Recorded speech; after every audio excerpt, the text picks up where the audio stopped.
What's up and welcome to another Mograph Mocast. I'm Dave. And I'm Matt. Joining us from Sanctus is Wes Slover, Chad Walbrink, and Trevor Richardson. Hey. Hey there. And Mograph is a supplement to our site, mograph.com, which is a motion graphics tutorial site with tutorials, plugins, podcasts, and other Mograph stuff. And on the show, we talk about everything ranging from motion graphics to Cinema 4D, After Effects plugins, render engines, doing business, doing taxes, being a contractor, or working for the man. You can email us info@mograph.com. Let us know what you think about the show. Questions, comments, concerns, queries, grievances, artist suggestions, show topic ideas. We're on Facebook, Twitter, Instagram, YouTube, TikTok. Hi, TikTok. Hello, TikTok. And mograph.com. Check us out on the things. I'm watching the TikToks. We got 2 people watching us right now. Ooh, yeah. Oh. Can they actually hear us, or do they only hear you? No, they can only hear me. It's a TikTok trick. That's what you do. You run your live, and then you just get part of the conversation, so people feel like they're missing out, and then they have to go to your YouTube. Or they can fill in the audio themselves, right? That's like a TikTok thing. Yeah, they could make it up. Yeah, they could stitch it. They could do whatever, you know. Do a little dance or something. So today we're going to have an audio show. We're going to talk about audio and audio in relation to motion graphics as well. I think it's going to be a lot of fun, especially those who are interested in getting started. We do have a few things that we need to take care of real quick in the week wrap-up before we get to everything else. First thing that I wanted to mention is, this is interesting, is the Gigafactory here in Texas just opened. Yeah. Elon's Gigafactory down in Houston, Austin. Yeah. It's where Elon Musk makes his tweets. He manufactures them. He manufactures his tweets, yes. Yeah. So Mike Winkleman was down there. He did all the graphics for the side of the building, for the open and everything. I don't know if you saw this video. I did. Of their grand opening with like the drones doing like aerial shows with lights. It's ridiculous how big that place is. Oh man, they just got cars hanging up everywhere, like ornaments and so you know, Mr. Mike Beepleman was you know, tweeting out stories and all that kind of stuff. So it was very interesting looking. And of course, the other thing that happened this week is Unreal 5 was released early. Yay! So that's fun. Yay! That Except messes that changes up some of our timelines. Yeah, so we were about to release this course. It had a little bit on Unreal 5 in it, but we thought, okay, it's probably going to be a year before Unreal 5 comes out. No big deal. And so it's out early. Yep. So how does that affect the course? Well, we're not going to release it right away like we're about to. We're going to have to make some changes. Now, on Winbush's course, it's not as big of a deal because this is just an intro to using Unreal. I know the interface is different, but there's going to be a lot of things that are the same. And people are asking about, you know, what's the next course going to be from Winbush? If that's the case, is he going to... We're not going to do a full repackage like we did. It's just too different in Unreal 5 to do. So we'll figure something out on that. But make sure you check us out on Mograph classes. Check out all the, you know, all the classes. He showed off some of the nanite stuff at Motion Plus Design a few weeks ago. And it was fantastic. Like, that stuff is way cool. He brought in this 3D scanned boxing glove that was like 9 million polygons, and it ran buttery smooth. It's crazy. Right. Yeah, so that'll be interesting to play with. I think that'll be nice too while we're getting into some of our Rococo stuff that we're going to be learning when our suit comes in. Yeah, I think it'll be, you know, maybe valuable for us to just jump right into Unreal 5. Yeah, let's do it and see what we can do there. You know, that's part of the week wrap up. Let's see what else we got. Check out the classes, our Houdini course, Unreal course, the Procreate brush-up course that Caitlin does. It's really good if you want to learn how to get into drawing, especially on the iPad. It is not a learn how to draw course. It's a how to draw on the iPad course. Yeah. Do you have to be an artist? No. Nope. I'm not. But it's a great course anyway. So, and then let's talk about camp updates real quick as well. No camp updates, really. No camp updates. We do have a couple of things that we're going to announce here in the next few weeks.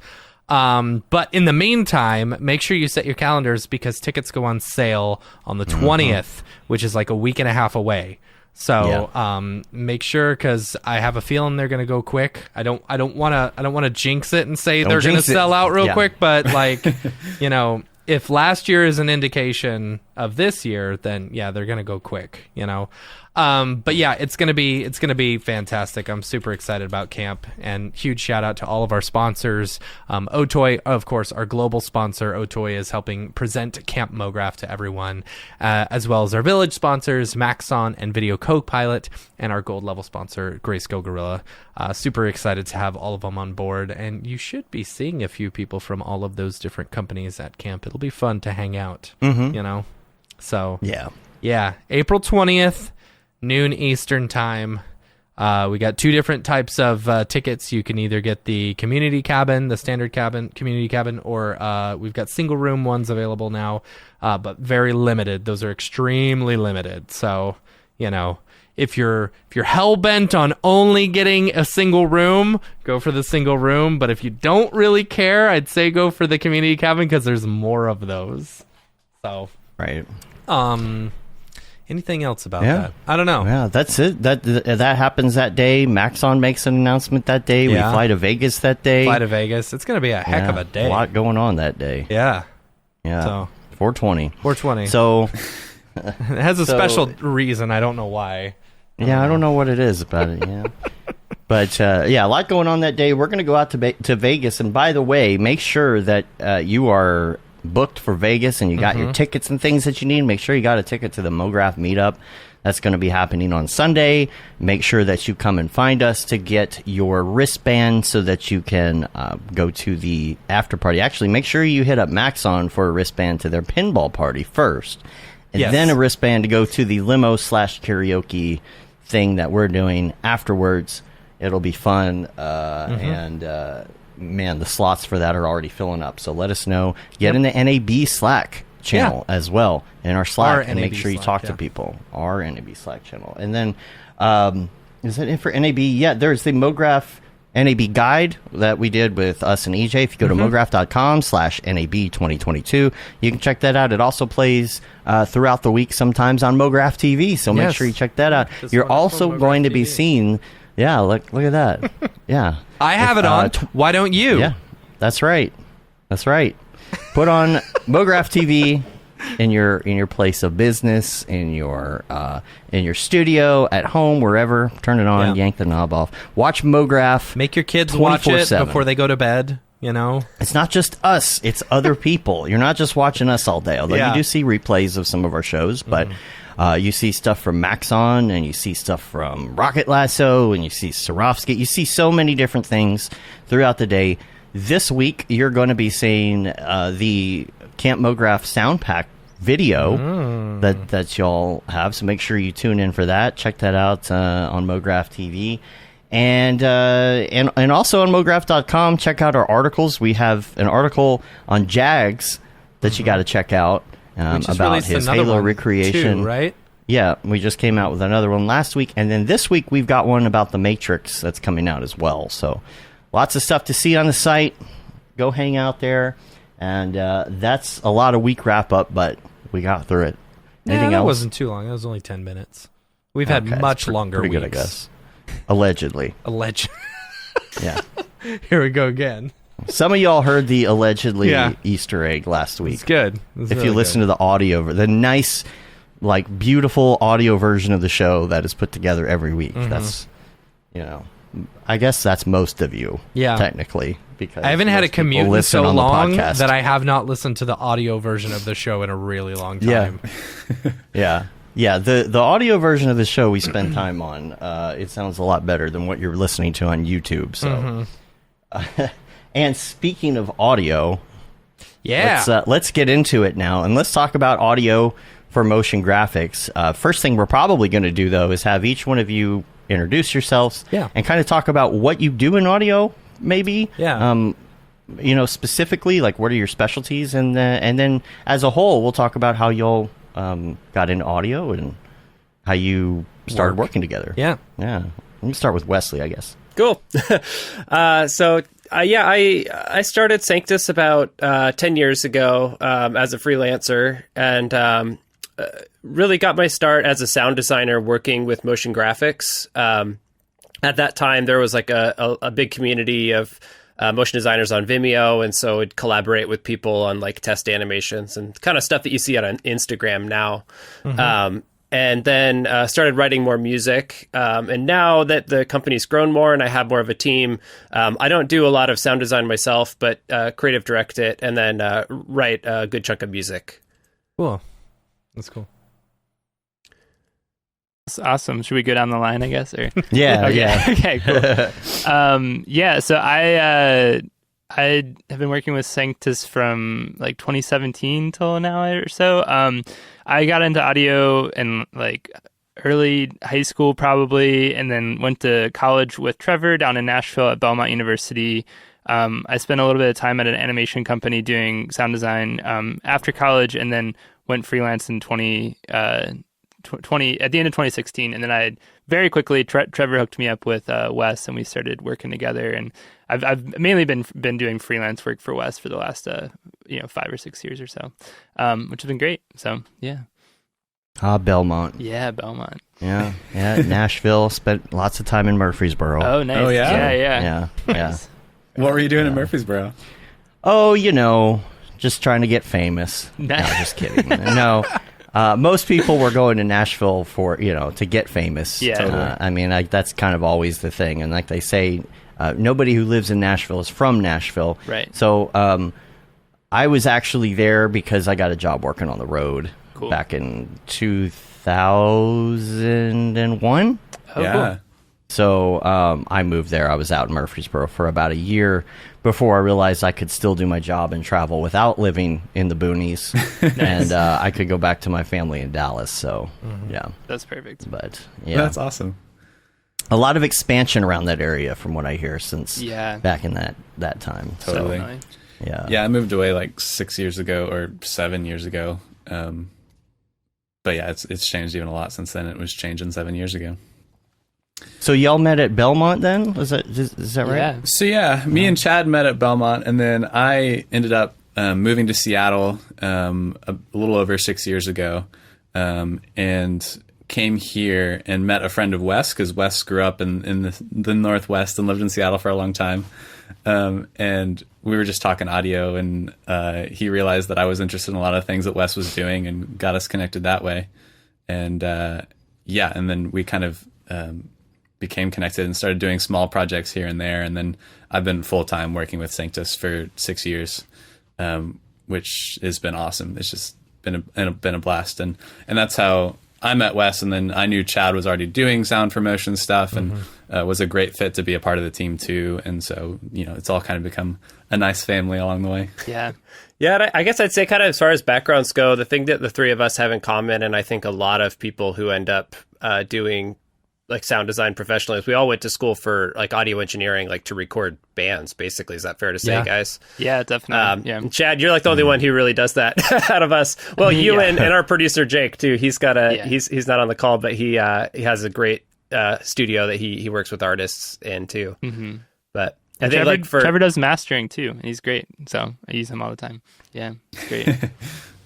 Yeah, that's a tough thing too. Everybody that I watch on TikToks and things is always talking about mastering, and everybody has different opinions on mastering and the best way to go about it. And I can imagine that's pretty. You got to have a really, really good ear for that final, that last 1%. Yeah, totally. Yeah, I mean it's a beautiful part of the process, and it is a lot of like critical listening, but it's more of just like time and effort and care. And people like to make it all like black magic-y, like you're doing something spooky to make it sound this is crazy, but it's really not all that complex. It's just thoughtfulness in the end. You mean you don't just hit a button and it's mastered? I do. Seriously, there's some incredible AI tools for yes, there are. DIY mastering. The tonal matching stuff that I've been seeing lately, I haven't played with it, but the tonal matching things and all of that, like that's got me interested. I don't know how accurate that is really, but it can be really useful. Yeah. What is your software of choice? I guess for all of you, do y'all pretty much do the same thing, or are you? You got some rivalries going on. Well, we all work in Pro Tools. well, just because we are all working and jumping in and out of each other's sessions, and we want to have that free-flowing collaboration sort of thing. But then we also do branch out a little bit where Wes has been, I'll let Wes speak to it, but been composing a lot in Ableton. Yeah. And I'm now starting to dabble in Ableton as well, because it's super useful for certain projects and that sort of thing. But Pro Tools has been kind of the baseline for all of us for a long time. I love Pro Tools. I use, that's what I learned on, and I've been, but I don't currently use it. So I use Audition right now, and I have been using Audition since it was Cool Edit Pro 2.0. Yeah. Do y'all remember that? Yeah, right. yeah. And so, funny story. I was hanging out with a bunch of people from Adobe, and I mentioned that story that I had been using it from Cool Edit Pro 2.0, and they said, "Oh, do you know this person?" I was like, why does that name sound so familiar? And they're like, oh, that was the name that you used for the cracked version of it. And I was like, whoops. Wow. It's like any old school Mac QuickTime user might know Pablo /Nop. That was one of the usernames that everybody used for QuickTime back in the day, Wow. That's so funny. We've got some requests, of course, to talk about tools and such. Well, yeah, we're going to get in all of that. I think it's going to be fun. I think that if you're making sound effects or music for motion, man, it can, I won't say make or break it, but it could definitely give it a different feel. And I know y'all got a lot of experience in that. I wonder, it would be kind of cool if to have maybe 2 or 3 versions of a video with like different kind of audio and say, look how this affects this, How different is doing audio for motion versus just doing like not regular audio, like but audio action. for like any sort of like a commercial or like, anything like that? What differentiates audio for motion versus anything else? You get nothing for free usually. It's like it's all like made up sounds for a lot of it, because you're kind of like matching to an object or some kind of crazy UI that does not exist yet. And so yeah, I don't know. Wes probably has more thought on that. Well, I think that in some ways, sound design for motion is easier because it doesn't have to be realistic, right? You can kind of do whatever you want. You don't have dialogue tracks that you have to work to. Like there's a lot of control, right? But with it's also difficult because there's so many possibilities of what you could do with a piece that can be pretty tough. I know we did our first like full like, how long was that, Trevor? Escape, I guess we can say escape attempt because it's public and they're shopping it around. But like we did our first pilot for a live action science fiction thing, and that was like, we had done a handful of live action, but that was a really good experience for us, like doing like performed Foley for things. And, Cool. Totally.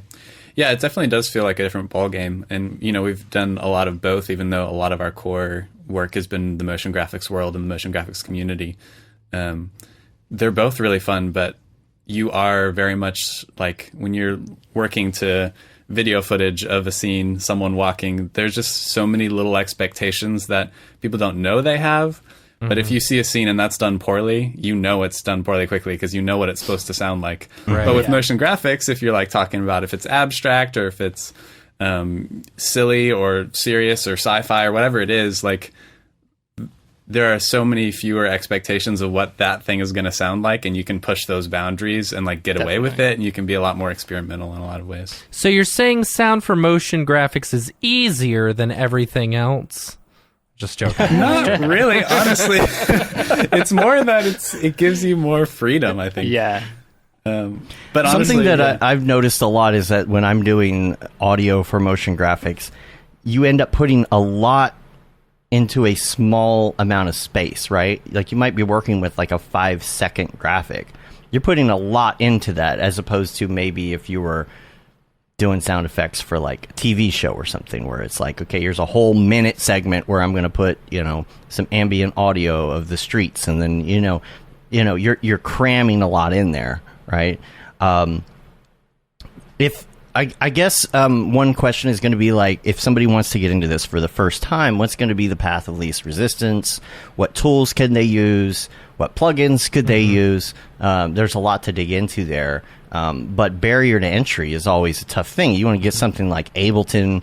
What are they on? 11 or 12 right now? 11. 11. If you want to go all the way and get all the things, it's going to cost you a lot of money. Like, Yeah. what would be like step number one for someone who wants to just start? Well, what I will say is what would not be step one probably is Ableton, because Ableton, I love making music in Ableton. It's been really, really great for my workflow. I cannot stand. We have a joking rivalry with a friend on our Slack about how like I cannot stand cutting sound effects in Ableton. Like it's just not built for that. Right. It's built It's for not, like making no. music and stuff. Yeah. I'll let like Chad field that because he's had some more experience in kind of figuring out like sound design for motion designers, because I would imagine most people listening are motion designers who are interested in also doing sound, but also, you know, say in the comments if that's not really the case. But I'll let you take it, Chad. You know, and a lot of times I'm either doing it just right in my video editing program, or I'm using Audition because it's free with Adobe. But besides Audition, I guess. Well, I mean, You know? my first response would be potentially to use Audition and to utilize some of the tools that are built into that to help you get there. I mean, I've done a bit of research into this. I will say, like, I'm not like an Adobe expert, so if I say anything that's completely like whatever. But I would say, like, if you want to stay in that ecosystem, there's a lot of great tools and ways to interface between the different softwares. Like, obviously, Adobe's like extremely connected between all the different softwares, and like even within Premiere, there's like a way to just like open, you know, an audio clip or all of the audio clips in your session directly into Audition.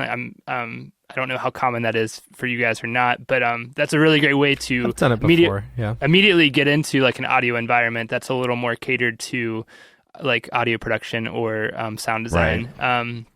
And then there's a bunch of tools in Audition that I was actually kind of like, as I was like researching it, it's like, oh, there's like stuff in here that like Pro Tools can't do or like Ableton can't do. That's like very catered to like kind of the work that you guys would probably be doing more. So is like a few things I wanted to like kind of throw out to people is like the Adobe Audition, like the remix function in that is incredible. I don't know if you guys ever heard of that before. I've heard of it in Premiere now. I haven't tried it. Yeah, I think it it's probably the works in newest Premiere version. as well. Yeah, it's in a newer version. But so basically what it does is like if you have a music track that you're trying to cut to your video, it will, instead of just time stretching, it will actually make automatic cuts for you and like create loops of sections for you so that it will fit whatever time you're trying to get it to, which is really powerful. So I mean, that's an amazing feature that like Pro Tools does not do, or like, you know, a lot of the other big DAWs, digital audio workstations, they do not have that kind of functionality. So you use that to your advantage.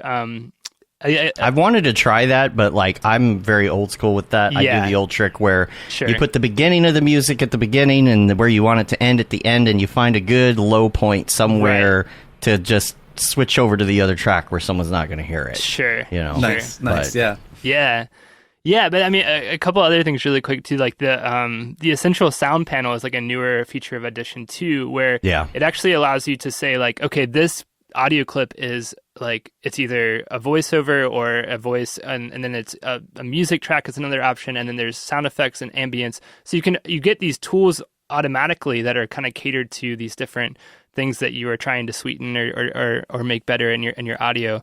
And like one of the really cool things with that too is if you have a music track, you can actually have it automatically duck to the voiceover, and so like that's already like a third of our job as sound designers is just getting the voiceover. Don't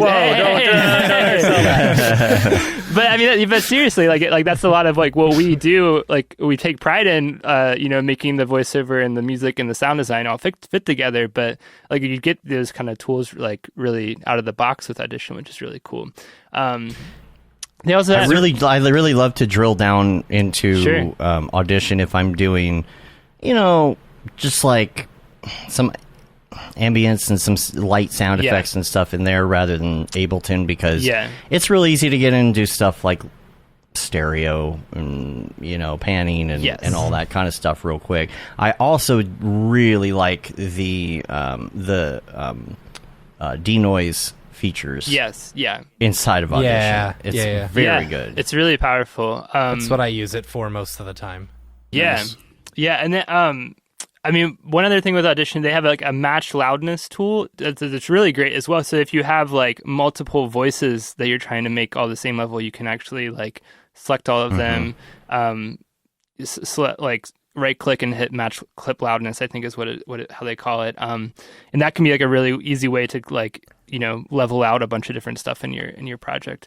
Another thing, so like, I mean, outside of Audition, one tool that we talk about in the video that I think we're releasing today about our sound pack is Soundly, is also a tool that actually all three of us use every day, separate from our Pro Tools or Ableton rigs.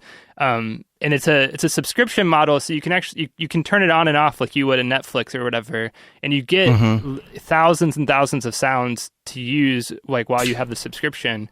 And that's a really great way to start, say you have a project that you open Audition, you can start throwing in sounds from their library really quickly and really start to fill out a piece of sound design, basically. Yeah. Mm-hmm. And it's a great like database software, so it makes Yes. it really quick and easy to find the thing that you need, try things, get it Exactly. into your project file. Yeah. I get a little confused sometimes with Audition whether or not something is fully destructive. Have you ever, it's like I'm hitting save and and I'm like applying this filter. Is this like am I saving over this WAV file? Yeah. With this or yeah. Well, yeah, I think there's probably like different ways to go about it. I think when you're working with Audition as like a single audio file, a lot of that stuff is destructive processing. If you're using like the drop down menus to like normalize or whatever you're going to do to it. But a lot of times when you're in the multi-track view, if you use it as more of like an effect track or something on it, that's not going to be destructive, and that's going to be a little friendlier to making changes down the road. So, yeah. Palmer's asking in the chat, my sound designer is a musician who composes in Ableton and has been using it for sound design. Should he consider learning Pro Tools for the sound design aspect outside of composing? I mean, my unprofessional opinion would be probably. But like you said, it's kind of hard to do like sound effects and like cut audio in. Yeah, it's not that you can't. Like you can do a really great job in Ableton, and Ableton is really great for composing. But I think, Wes has known this a little bit more specifically, and Joe would also know this. But there's a lot of like kind of frustrating quirks that make it harder. That Ableton just really not meant to be like working to picture necessarily, where Pro Tools is much more built for that, where it just flows better. All the different settings you can do and all the different routing and editing capabilities, you can be a lot more fine-tuned and a lot more precise with it. What do y'all prefer to use for like live audio?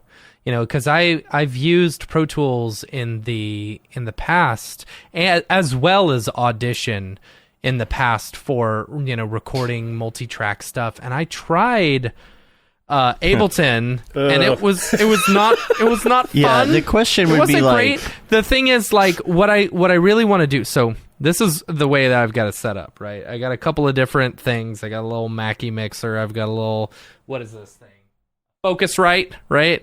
And I want to be able to plug in a bass guitar, a regular guitar, and then use my drum set back here, electronic drum set, right? And I want it to all be in sync and stuff like that and blah, blah, blah, but I don't know what to use. I tried Ableton and it's just crap, But that's just me. A lot of it depends on if you're trying to use Ableton for playback live or if you're trying to record things live. Like, things live. You're trying to record, right? Like I want to be able to invite a couple friends over and us to just like jam out some old school like punk rock songs and stuff. I love and that. like, Yeah. So what you need is a 4-track tape recorder. Right. You're gonna get you a Tascam. You're gonna be fine. Yeah. I think just roll into Ableton, dude. Just roll those tracks, Yeah, I mean, so it's kind of like I would imagine it's similar with like motion graphics tools, is it's like each tool is developed to serve kind of a need that wasn't being met or whatever. And what Ableton does incredibly well is it's just like it's very modular. It's like you're making lots of little bits and pieces that you kind of can arrange. And it's really great for that bit because it's built that way. It's kind of not as built to cater towards other things. So like Pro Tools is the exact opposite end of the spectrum, I would say, where like Pro Tools was basically meant to be like replace a recording console, like, you know, big mixing board, and a tape machine, and put that in the computer. Where Ableton is like the opposite. It's more of like, I don't know. It's more about like creation focused, but like I would not want to record like a drum set in Ableton. Because it doesn't have the tools for that, because they want to streamline things to make it like I can get here on my like drum pads and like sequence something really quickly. I don't need all these other features about, you know, keeping my two different kick drum mics separate and you know all this kind of stuff. So I guess I don't know. I'm kind of losing the thread. I guess now we're talking about recording garage bands, but I feel sorry, like guys. I would say like it's all I've got. It's all I've got to give to the conversation. But that's the thing too, Matt. If you got like a MacBook Pro, you probably use some Logic Pro in there. Yeah, I mean, but like, what do you think about Logic? I grew up on it. I love it. Yeah, Logic is great. Chad's made a lot of amazing records in Logic. You can do so much with Logic. Yeah. Well, a few quick thoughts. Well, Matt, I think the thing you're describing, like it being a mess in Ableton or whatever, it sounds like more of a audio interface issue potentially, like versus the actual like Ableton being the. Well, see, what I like about Ableton is that I can select the like different drum sounds and stuff like that with my drum. You know, I don't have to stick to the same ones that are there. I really like that. Or that I could I've got a little pedal rack which I can't seem to get to work, you know, but I like the idea of being able to use that pedal in order to turn on and off effects for like the guitar and stuff like that. So you could get that working in live and then record with something else. Yeah, you know, maybe. Well, I think you could record it. You could record all that stuff into live. I think, like what Chad's saying, though, you just need to have like inputs for your interface for each separate thing, probably. Yeah, and you might have, if it's like a latency thing or like it feels like too wonky, it's actually more of like a buffer setting in live, or it's actually a lot of like interfaces allow you to monitor directly from the interface versus through live, and that cuts out some of the software bits, so it feels a little more immediate as you're playing, so you get less of that like. You hit a note and then it's like 5 seconds later. Delay. Yeah. Even my keyboard does that over here sometimes. It drives me insane. Yeah. What are some good tips on keeping stuff low latency? You know, is it your? I know there's two kinds of drivers, right? Like what would be? Is it ASIO you want to use if you're monitoring? I believe. Can't remember. Is that might be for the Windows side of things? Is that true? Yeah. Oh, we're getting to the Mac PC issue now. So this is something that happened with Matt, is he was getting high latency, and there's usually two different drivers you could use, and one of them is going to have the lower latency. I guess that's not a Mac thing though. Well, yeah, I mean, usually it's actually a buffer size thing. Is you try to set your buffer the lowest you can in whatever software you're using as you're recording, and then you raise it for mixing as you're doing more advanced processing with it. Right. And then, like I was saying, like a lot of times you have the option to. I believe in Logic they call it software monitoring. I don't know what it's called in live, but in Pro Tools they call it low latency monitoring, where it'll actually bypass like Pro Tools completely, and you'll just hear it directly from your interface instead of through Pro Tools. And that's usually, if you're recording like a live instrument, that's usually the best way to go. For totally. latency. And I know I used to have a Focusrite back a few years back, and they have their own kind of software that I forget what it's called now. But that you can also do some routing outside of the DAW in case you just want to like have that sort of monitoring that's immediate and not interfacing with any sort of processing that's going on. I have that in front of me right now. My Focusrite control. Yes, that's what it was. Route things to different pairs of headphones and all that kind of stuff. Yeah, and that's really nice if you're like working with a bunch of if we were a band right now all playing different instruments, you could use that to... Should we start a band? We have enough people. I think we probably should. I like to say that all motion designers are actually just failed musicians. Right. That has been fairly true as I've met more motion designers. Yeah. Ouch. What do you think about FL Studio? That one's been... Fruity Loops? I've- Is that what you're talking about? Yeah. I've been hearing about that a lot Ah. more lately. It's still kind of like, you wanna that's make cute. dubstep. They're in FL Studio. Yeah, Yeah. Fruity Loops was the first one that I ever, illegally downloaded. I had Acid Pro 3 back in 2000. Y'all remember that was my first thing, SoundForge? was Acid. Oh, yeah. SoundForge? SoundForge. Good. Yeah. Yeah. It's the oldest. Yes, it's the oldest recording software you can This is remember. now a history of recording softwares podcast. We've come a long way. Yeah. So if somebody is like trying to do, let's say they're trying to do audio for their graphic for the first time. Let's say they did a daily. It's like 10 seconds long, right? Yeah. So they got to come up with something. Let's say it's abstract, right? They got a little sphere out there. There's a little guy. He's looking up at a monolith of some sort. It's in space. He's on an abandoned planet, like a daily would be. And and you want to add a little bit of atmosphere to that. You're not going to write a song per se, but you want some sound. Right. You want some crazy sound. This is or, going for an NFT, ethereal. and so they just need that's something. right. Yeah, they just need some Yeah. background. But you've never done it before. You're looking to add that. Maybe the guy walks up to the little orb and he touches the orb and he sees like some sort of flash happen. Do y'all communicate with each other through beeps and boops and bongs and But see, it sound actually works in effects? audio because it's real noise. Hey, this is Dave. I just wanted to stop for a moment and thank our sponsor, Otoy, the creators of Render Network and, of course, Octane. But I don't have to tell you that. You know who they are. You see the results of their render engine all over the interwebs, and we're very grateful that they're supporting what we're doing at Mograph.com, from this podcast to Mograph TV to events like local meetups and Camp Mograph and all our community building efforts.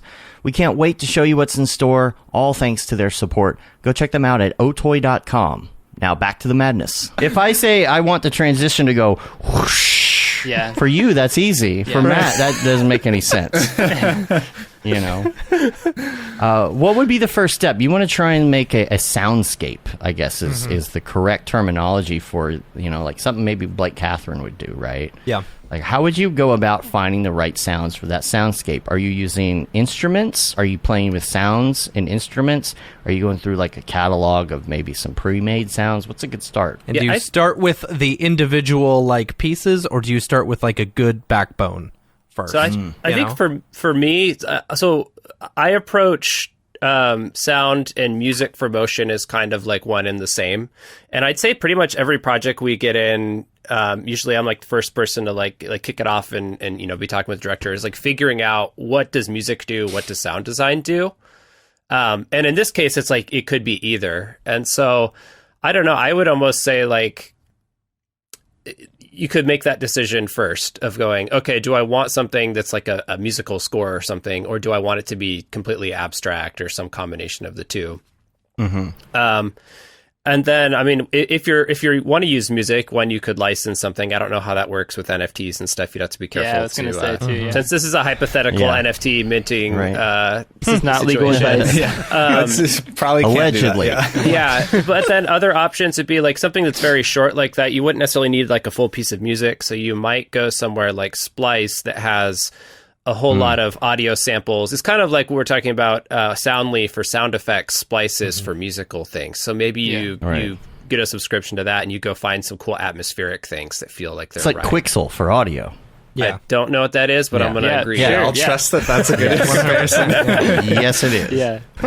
But okay, so here's what would happen in our situation if I had this and I thought, this should be like all sound effects. I would get on a Slack or Asana and say, hey, Trevor, Do this thing. there you go. So now I will pass it off to you to say that we've decided we're not going to do the music thing. What would you do at first, evaluating the sound design for something like that?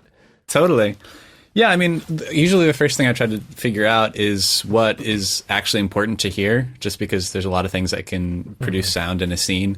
But are you trying to draw attention to something about the monolith, or are you trying to make the character be unique? And so there's going to be a lot of like character sounds that you're like trying to make interesting, or is it really just like a scene? It's like an environment. You don't really need any specific sound. You're just going for something that feels cool. And then start with whatever feels like the most important part and build everything around that. But yeah, in terms of like where to go first, I think one thing I do want to say is that don't be afraid to like hit record on your computer or like on whatever and like make a sound that you want to have. Like you'd be surprised how much you can do by just making some sounds yourself without fancy equipment. The number of times that I've needed sound effects for a project and like a or a or something like that, and I'm just like, F this, I'm just gonna record it myself. Exactly. You know? Yeah. Yeah. The voice is There's a one time powerful in tool. high school, I got really, really desperate for a sound effect that I needed, and I didn't even have a microphone, so I recorded it through a pair of headphones. Have you ever done that? Yeah.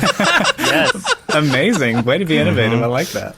I mean, all it was like a thump, but I managed to make it work. I just plugged the headphones into the input and just went, Yeah. "Plunk." As long as it's loud enough, it'll transduce it. Yeah. Yeah. That's awesome. Yeah, and I mean that's the thing. Like, if you need to record some footsteps but don't have like a library of sounds to use, like, just like take your phone and record some footsteps and edit it in. Like, it might actually work better than you think it would. Yeah. I think though in this hypothetical monolith sci-fi situation, what's interesting about this is you probably are going to have a harder time recording stuff yourself. So what I'm wondering, like, what would you search for, like, in Soundly? Because you can't. Are we just gonna like type in like space NFT monolith click and it's like there's the sound effect. That's right? the sound. There's the one right because I think there. that's Got the whole something that, track here. Awesome. Yeah, we sort Now, of like if I were going to do something like manually and go to an instrument, the first thing I would look for is some sort of pad, right? Yeah. It's an NFT, Vibe. right? It's a soundscape. So I'm going to look for a pad and start there. Totally. See what happens, you know? I don't know what that is. What is that? It's a... It's a sustained synth usually. How do you... Okay, Yeah, it's okay. just like... Because, like, it's so easy for... You know, I'll say be you your have, like, a dumbed down audience today, so Yeah. in case you're talking over say you've anyone's got head. say you've got like a 5-second clip, right? And you just need some like crazy, like ethereal sound. Like it's super easy. You can just go into any sort of instrument and just start fiddling with the knobs, right? If you're new to this, just mess with some knobs. Just just get in there, you know? Just make some noises. Totally. Yeah. Yeah, I mean, there's so many awesome free and things that you can buy that are amazing synths and sounds and, you know, software instruments if you don't have any instruments of your own or synthesizers of your own. As well as, like, you know, you can open up Soundly and you can go in there and just type in like drone space. And like it'll come up with a bunch of really cool drone sounds that are like ethereal and strange that you can like edit together and layer and chop up and make it happen. And like I literally just opened Soundly in their just default library and searched soundscape, and like one of the first things, design drone psychedelic ambient soundscape, is like would be a monolith for sure. Like, yeah, I mean, you can so I mean, pay the $10 or $15, whatever it is right now, to do a month of Soundly and like license their And stuff for a month. It's a write-off. It's a write-off. There you go. I mean, Well, yeah. And like those keywords, like that, Chad, because that's the thing that's hard is we sort of take it for granted, I think, because we've done this for so long that we know what a pad is. Yeah. We know kind of what terms to search for. But it's like once you start finding certain things, you kind of put in your brain, oh, like ethereal. That's a great keyword that I Exactly. can use Right. later yeah, on. yeah, or- of course. Yeah. Yeah. Let me ask Space. you, what? So you know, what kind of equipment does someone need if they're wanting to get into this? You know, like if they want to get started, and like we were talking about earlier, when you're doing like live recordings and stuff, you want to make sure that your whatever is as low as possible. Like, is there a Signal noise ratio? I don't know. No, is Your what? there like a is? It's like, do you recommend having at least a 20-core machine or a Threadripper, or do you need good graphics cards at all? If, You know, if like, your computer can make motion graphics, Yeah, it can you're definitely good. handle audio. right, but Right.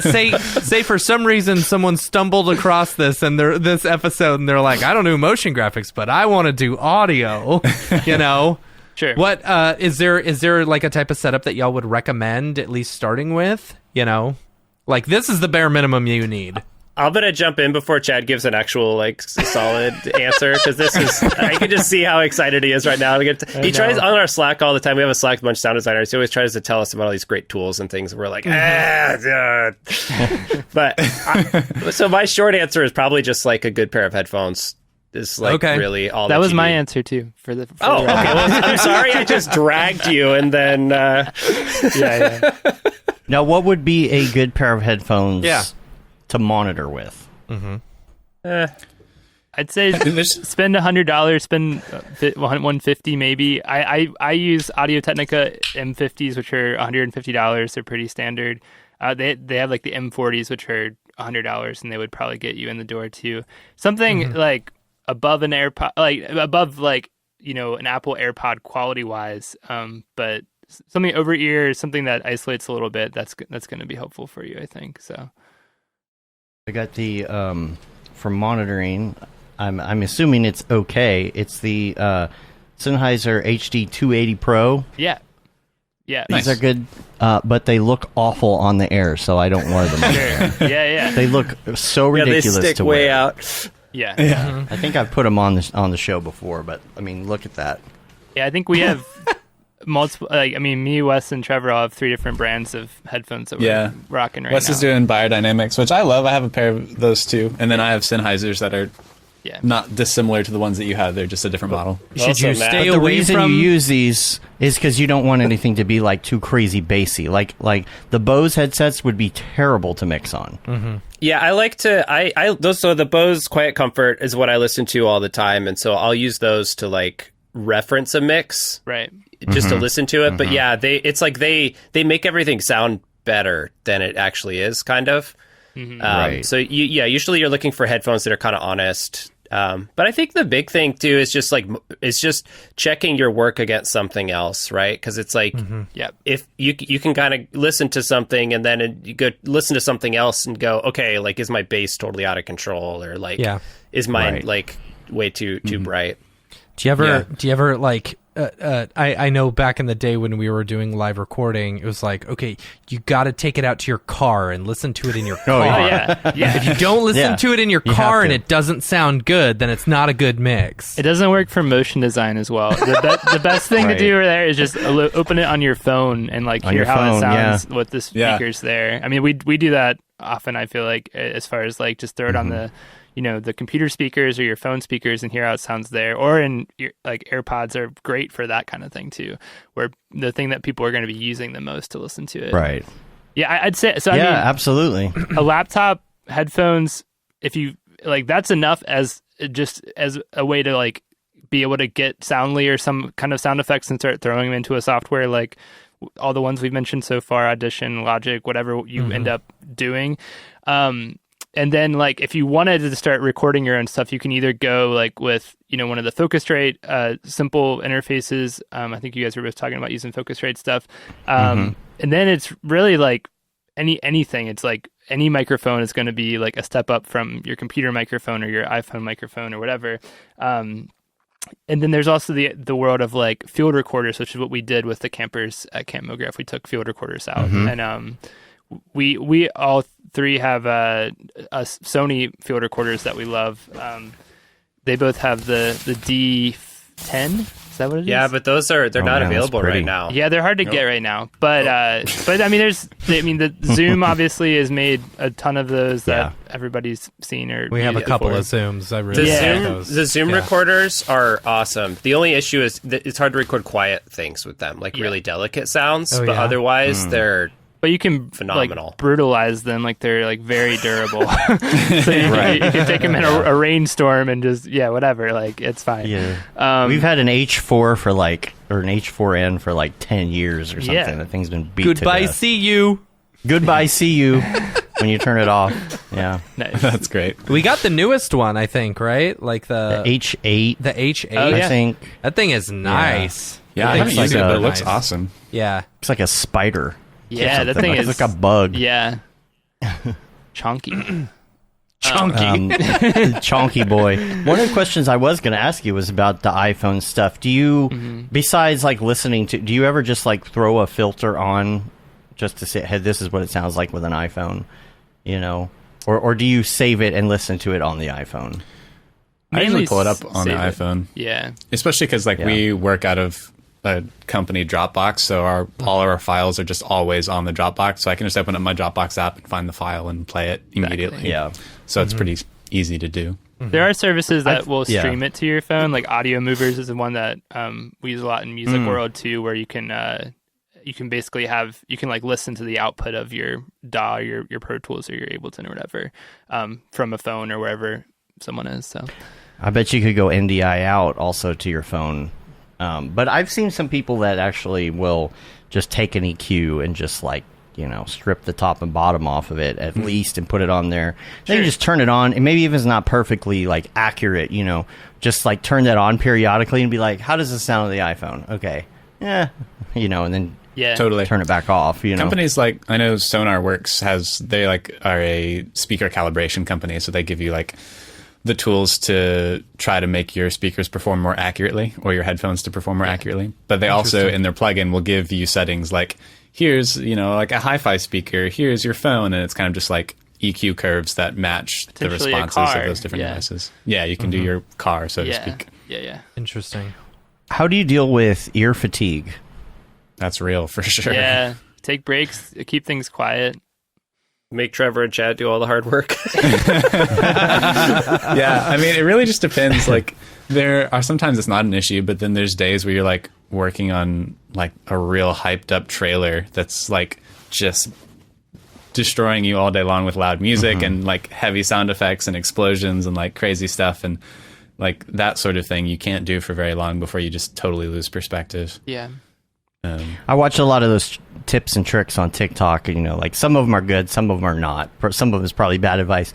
But one of the things that this is all simple stuff. It's common sense stuff, but it drives stuff into your head sometimes about thinking through things like don't put reverb on every track, put the reverb on the reverb track, and then like turn it off, and then like gently bring it in, take breaks, just like even watching, like looking at our own graphics and things. I like to come back to what I worked on the next day and check it again. Yeah. Totally. There was something else I was going to mention too. The one trick that I see on TikTok a lot, which is again common sense, but just pull it down really, really, really low. Like on whatever your system is, and listen to it. It's like, can you make out like the main instruments or whatever the different things are when it's like super low? Yeah. What are some things that you do? What are some little tips and tricks like that, I guess, that would be good for first timers getting into it? What to avoid, All of those were really great. I mean, we've mentioned this briefly already, but I am just a huge proponent of giving yourself context. So if you're working on something, pick a reference piece to go back to. Cool. Yeah. Like for us, we have like templates of all of our Pro Tools sessions that have preloaded, like if we're working on an animation with a voiceover that's like in a certain realm, we have like tracks that already have audio files of ones that we've done previously that we really liked and were received well, sort of thing.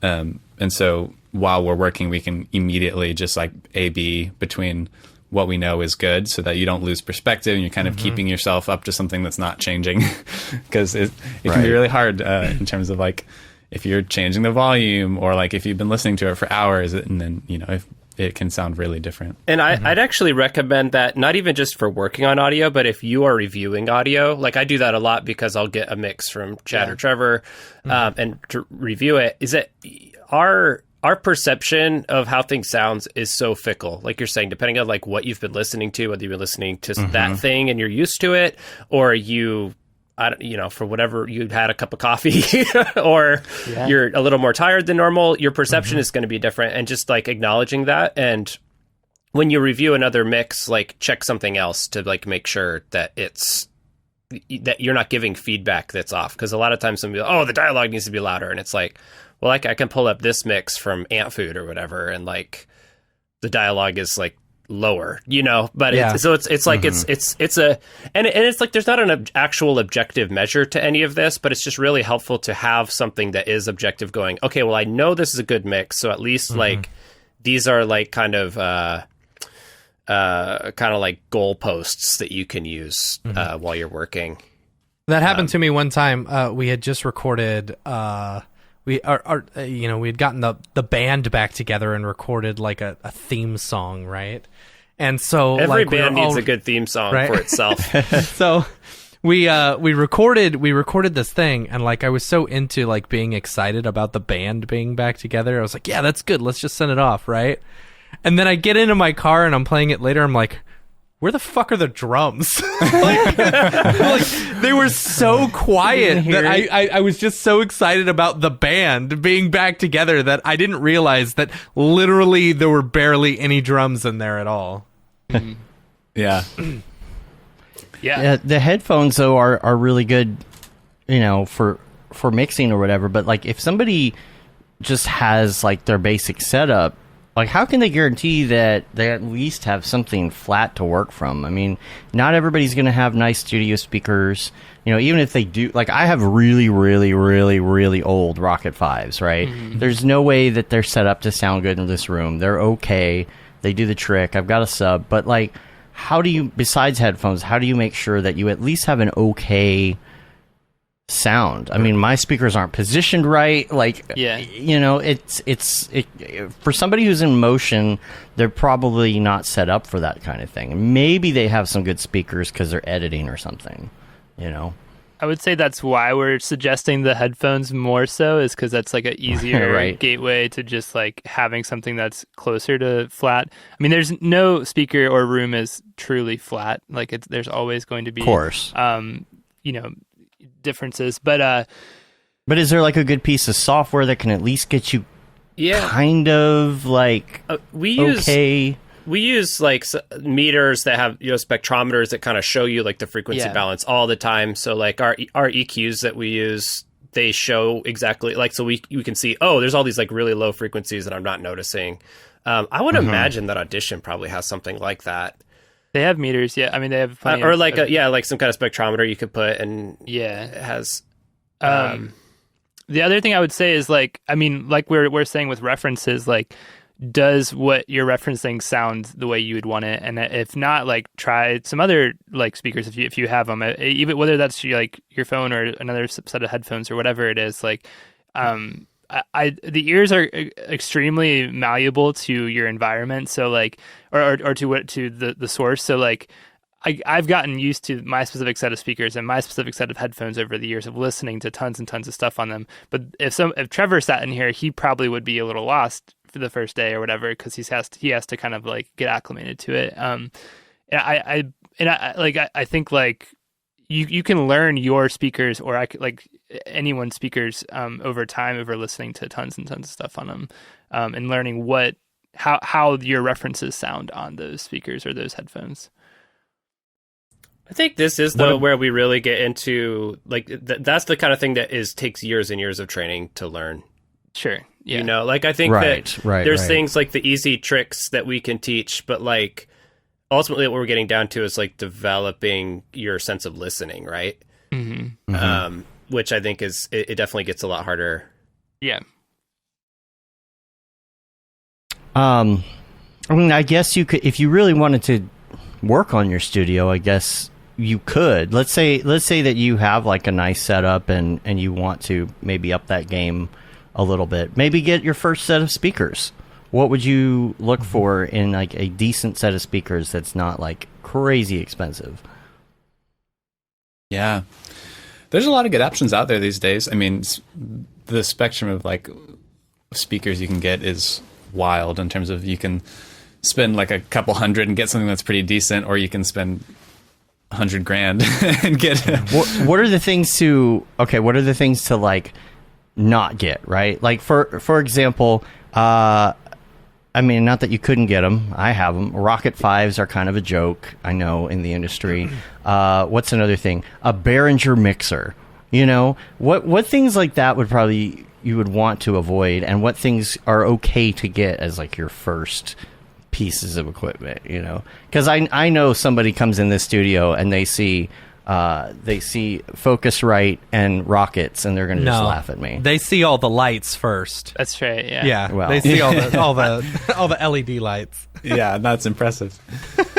Yeah, I mean, the truth is that like those things aren't necessarily bad. It's really such an all in a spectrum thing. Like I know people that have made incredible mixes on Rockets, you know, like they were so ubiquitous for a long time that like, they got to be a stereotype, but that's just because like they actually kind of did their job. Yeah. Like they actually like, kind of fit the role that they were. But yeah, there's a lot of those companies that are doing really great things right now. Like I have Focal speakers. I love them. I could go in depth of why I love the company and they're great. I know Chad works on Atom Audio, and Atom's awesome. Atom has like what is it, their S series? Yeah. What's their lower cost version? I don't remember now. The F series, I think, is the low cost. F series, that's right. Which is like really good stuff. It's cheaper than what Chad is using, but it uses a lot of the same technology and would sound incredible. But there's also some other companies that are doing similar speakers in that realm too. I haven't looked at them in detail recently just because I haven't been in that market right now. And like with an interface like Focusrite too, it's like it's not like whatever you're mixing is going through it. You know what I mean? It's just like how you're either going to get something in and out of it. And it's another one of those like Focusrite jokes. I see a lot of TikToks on it, you know, people joking about that, but you know. Yeah, I mean, it's great. And the interface is more than just like a pass through, like your digital audio converters that convert audio from electricity into ones and zeros and vice versa. It does matter. And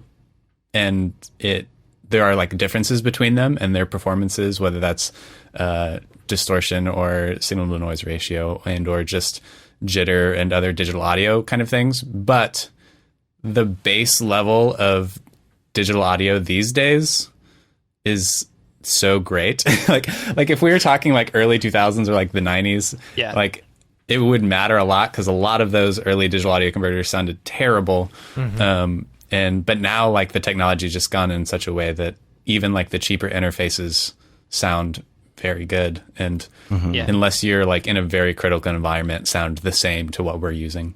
Yeah. And it's going to affect your input, of course, but your export, I saw some people on TikTok talking about this the other day. It's like, it's not going to affect your export though. Nothing's going through it to export, right? Yeah, it might slightly affect the choices that you make while you're working on your audio because you are listening to the export of that. But yeah, I mean, I have a Focusrite Scarlett where I had separate inputs and outputs that were digital, so it really was using the Scarlett as a pass through. But I could like hear the difference between them, and it was like, you know, I guess at the time, like $800 just headphone preamp that I hooked up to it was like definitely like clearer. But that was really it. It was like there's like probably some subtle things I wouldn't hear, but like more than anything, it just like I liked listening to it more, and so it made it easier to like make a mix that I felt happy with. Where if I was listening to the other, I'd be like trying to clear it up just slightly more or something like that. Or like maybe like it's the input's slightly noisier and a little like just not quite as crisp. But I mean, I think for doing like if you're doing sound design for animation, like Explainer or something like that, and it's like kind of more of a DIY thing where you're not a full-time sound designer, a Focusrite pre would be great. You're gonna do great. You're really great. And I think the headphones on that would sound better than, you know, plugging it into your computer or whatever. Yeah. Right. You're going to have to go very far deep down the like audio rabbit hole to hear the difference or know the difference between, you know, the converter on a Focusrite versus, a different audio interface. Yeah. So.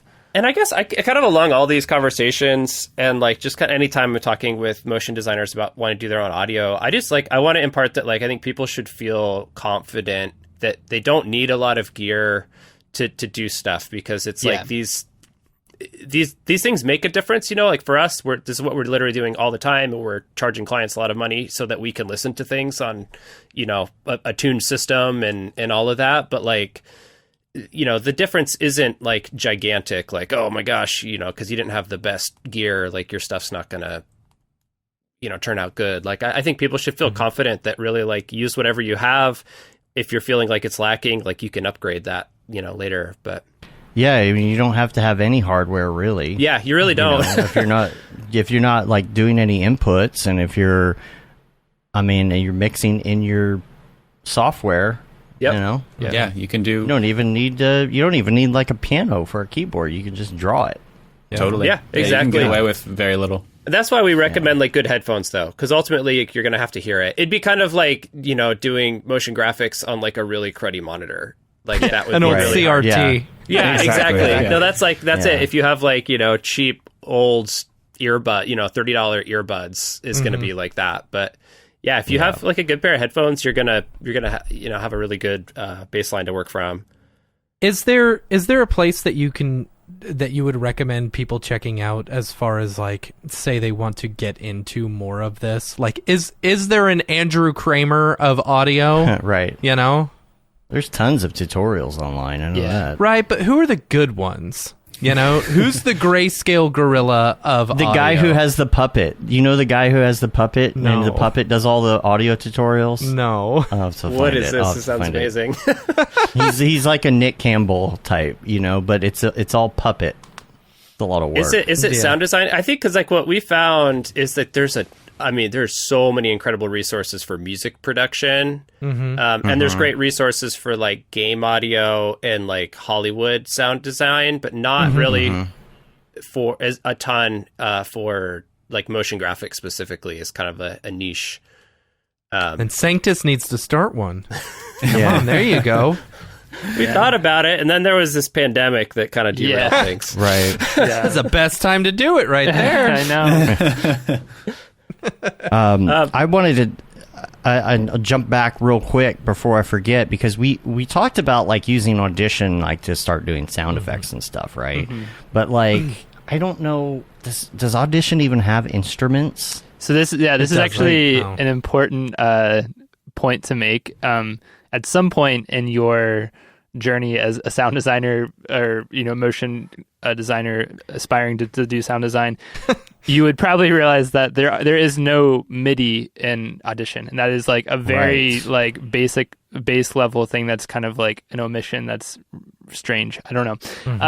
But that would be where you would either jump to something like Logic or Pro Tools or Ableton, one of those, or you would use software. There are ways to like feed like a synth into Audition and use it that way, but yeah, that is like a very basic limitation. If you're trying to like specifically sit down and design something with an instrument on like a software instrument, you're probably going to have to jump into something else. Yeah, see, I used to make beats in Fruity Loops and then export those beats and then bring those into Cool Edit Pro or yeah. Nice. Audition That's what you or need. whatever. That's the package right there. You get a good pair of headphones. I mean, Get your Fruity Loops. Fruity Loops, Cool Edit Pro. Seriously, I mean, honestly, like what I would do if I was like starting out probably would be like, and if I was like the hypothetical of like only having Audition, there's so many really powerful synths for iPhone and iPad that you could get something that would hook up to a keyboard through the iPad and then like be able to feed that into Audition and like start generating sounds that you can use in other things, or just generating sounds that you can plop into any software. I mean, you can use any of the softwares we're talking about to make a sound and then put it in somewhere else. So I had I did something similar to that where I used what did I use, like whatever the Mac audio one, GarageBand, right? Yeah, exactly. GarageBand for iPad. Yes, and I it's recorded like a amazing. theme song using GarageBand for iPad. It's super powerful. It's Pretty powerful, yeah. Yeah, and then what I would say too, I mean, going back to like finding resources online for motion design or sound design for motion design, LinkedIn Learning actually has a few courses on there that I would say are good starting points. Like that's where like I usually have like a hierarchy if I'm like telling somebody to get into audio, like where to start. Like LinkedIn Learning, like go through a local library. A lot of local libraries have subscriptions to LinkedIn Learning, and you can get in that way really cheap. And then for the music side of things, I really love this site called Pure Mix, which is they have a bunch of longer form tutorials with bigger name mixers and people like that. That's how I learned Pro Tools actually, because I didn't use Pro Tools before I came to Sanctus, and Cool Edit Pro 2.0. But I mean that's like how I made the transition, and it was really great. And then, I mean, so for a lot of the stuff I was mentioning earlier about Audition, there was a guy, Mike Russell on YouTube. He had a bunch of videos about all those features, the remix, the essential sound panel, and the loudness stuff that I watched this weekend to kind of brush up because it had been a minute since I had looked at Audition stuff. And they were all really well-made stuff. I can link that to you guys. So, yeah. Sure. Yeah, and another tutorial I was just thinking about is...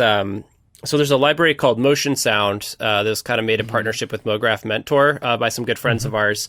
And I forgot that they actually have a training on video series on the website. And what we really love about Motion Sound, we're actually using it with one of our contractors who has a background more technically in like mixing, but doesn't really do sound design. We got him using their Motion Sound library because they built a sound library for motion designers. So they name things in a way that is intuitive to a motion designer, not necessarily like a sound designer.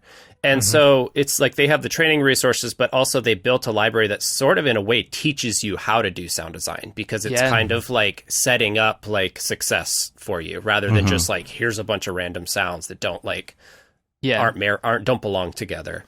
Sure. So that's one that I think the resources on through the website are free, and you can just watch that and learn. But it's it's a little more money up front than something like Soundly. But if you're like serious about and you're doing like explainers for clients and stuff, like it's going to save you a lot of time and it's going to make you do work that is really good. Like we use those sounds in stuff.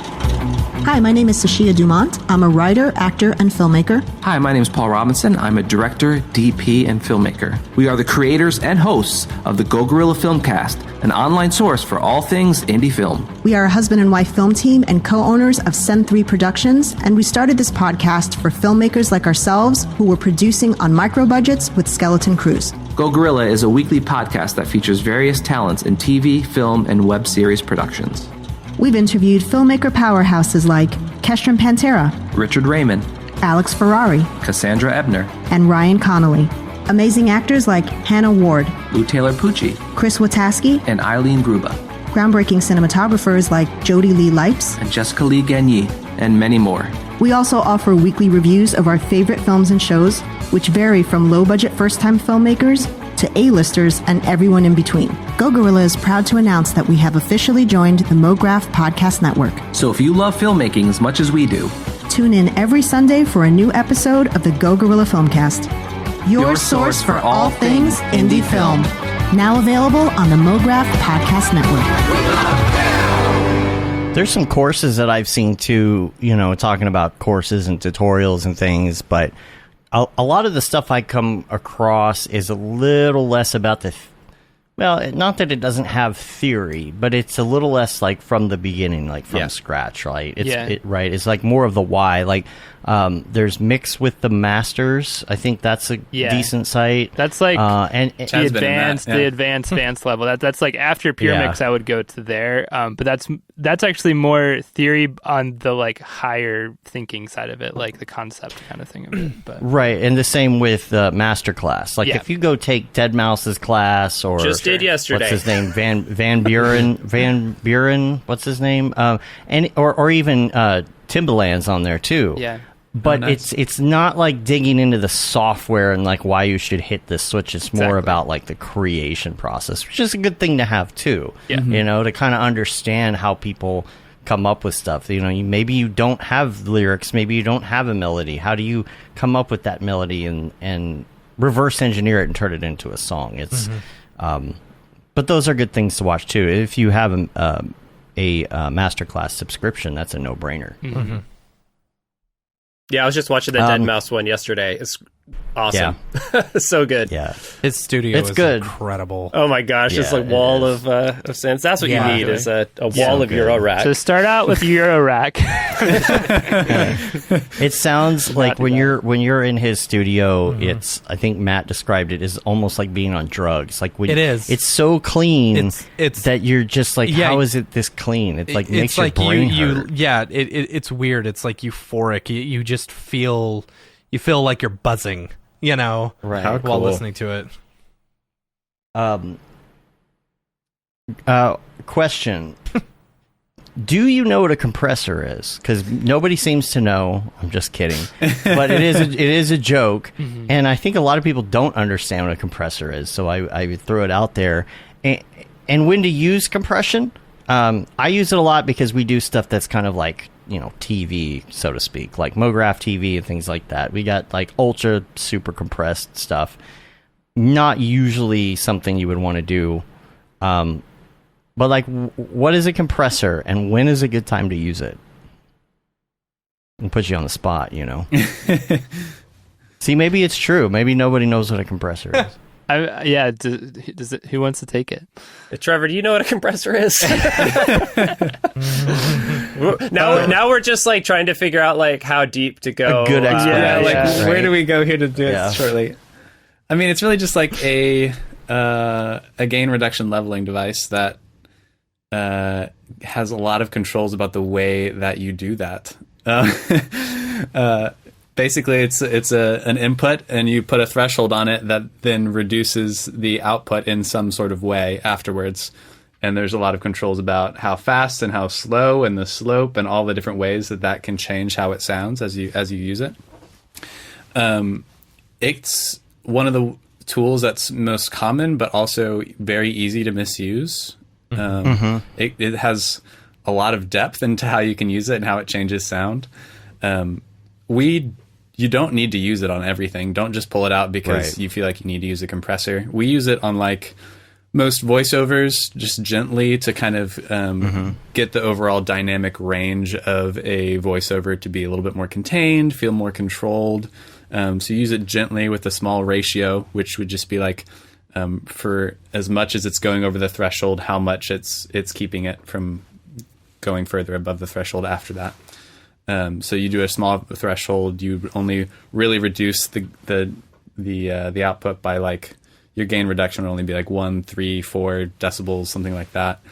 And sometimes we'll do places with other compressors, but generally you're just using it when you want to reduce dynamic range or like control something, or you're trying to make it sound in a particular way. Like you can use a compressor on sound effects to like crunch them or make them like feel really dense or that sort of thing.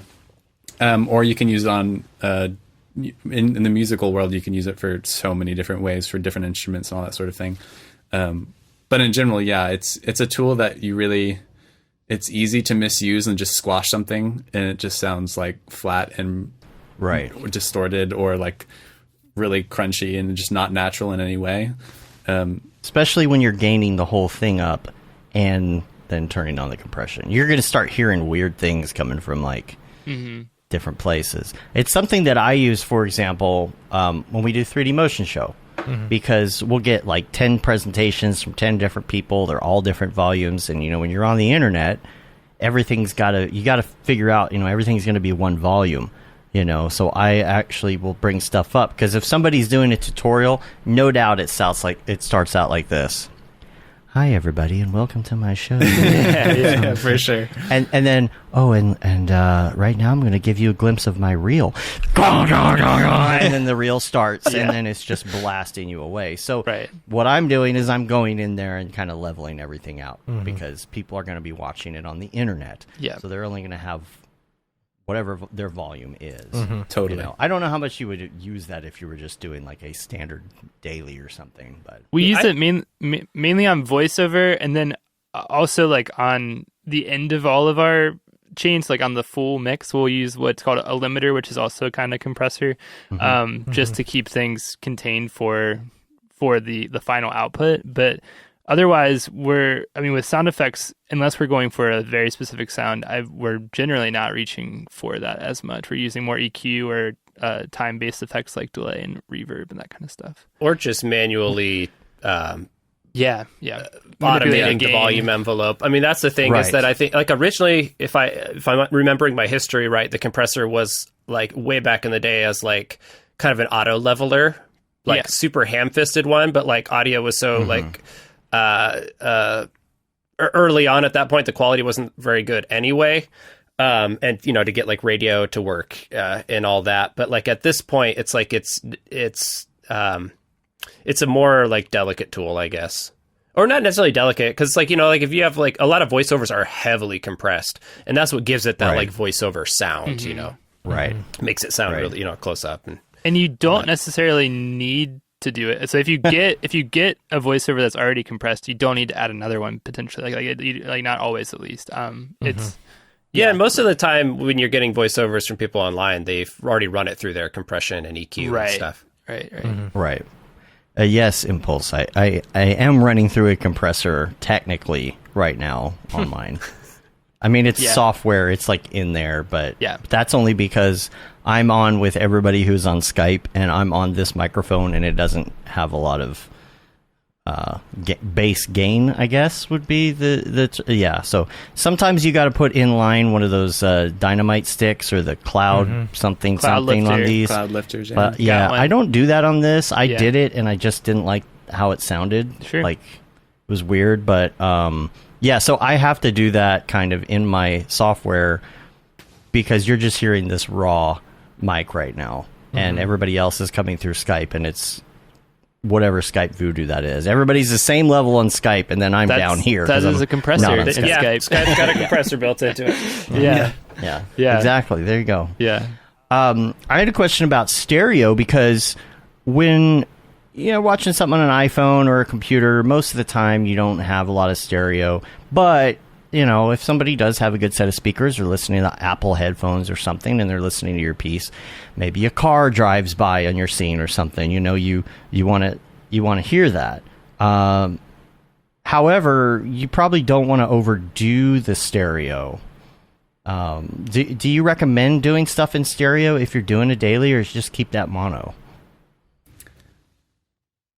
I don't know. I think you can do it in stereo. I mean, it kind of just depends on the effect that you're going for. Even on like a phone these days, you can get stereo separation even though the speakers are right next to each other. The iPhone, do you do that? The iPhone is in Dolby Atmos.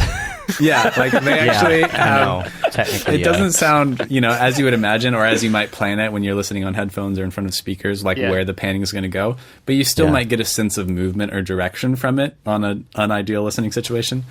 I hear that the new Apple headphones will actually let you hit a button and freeze the spatial audio so that when you turn, you can actually hear it in a different direction. I messed with that the other day. It's so cool. I don't really... I mean, it's cool. I why? see no situation where I need to do that, but it is like an interesting way. And I turned it on by accident one day, and I when you start turning your head, it's like real disorienting. You're like, where's the music coming from? But it's fascinating.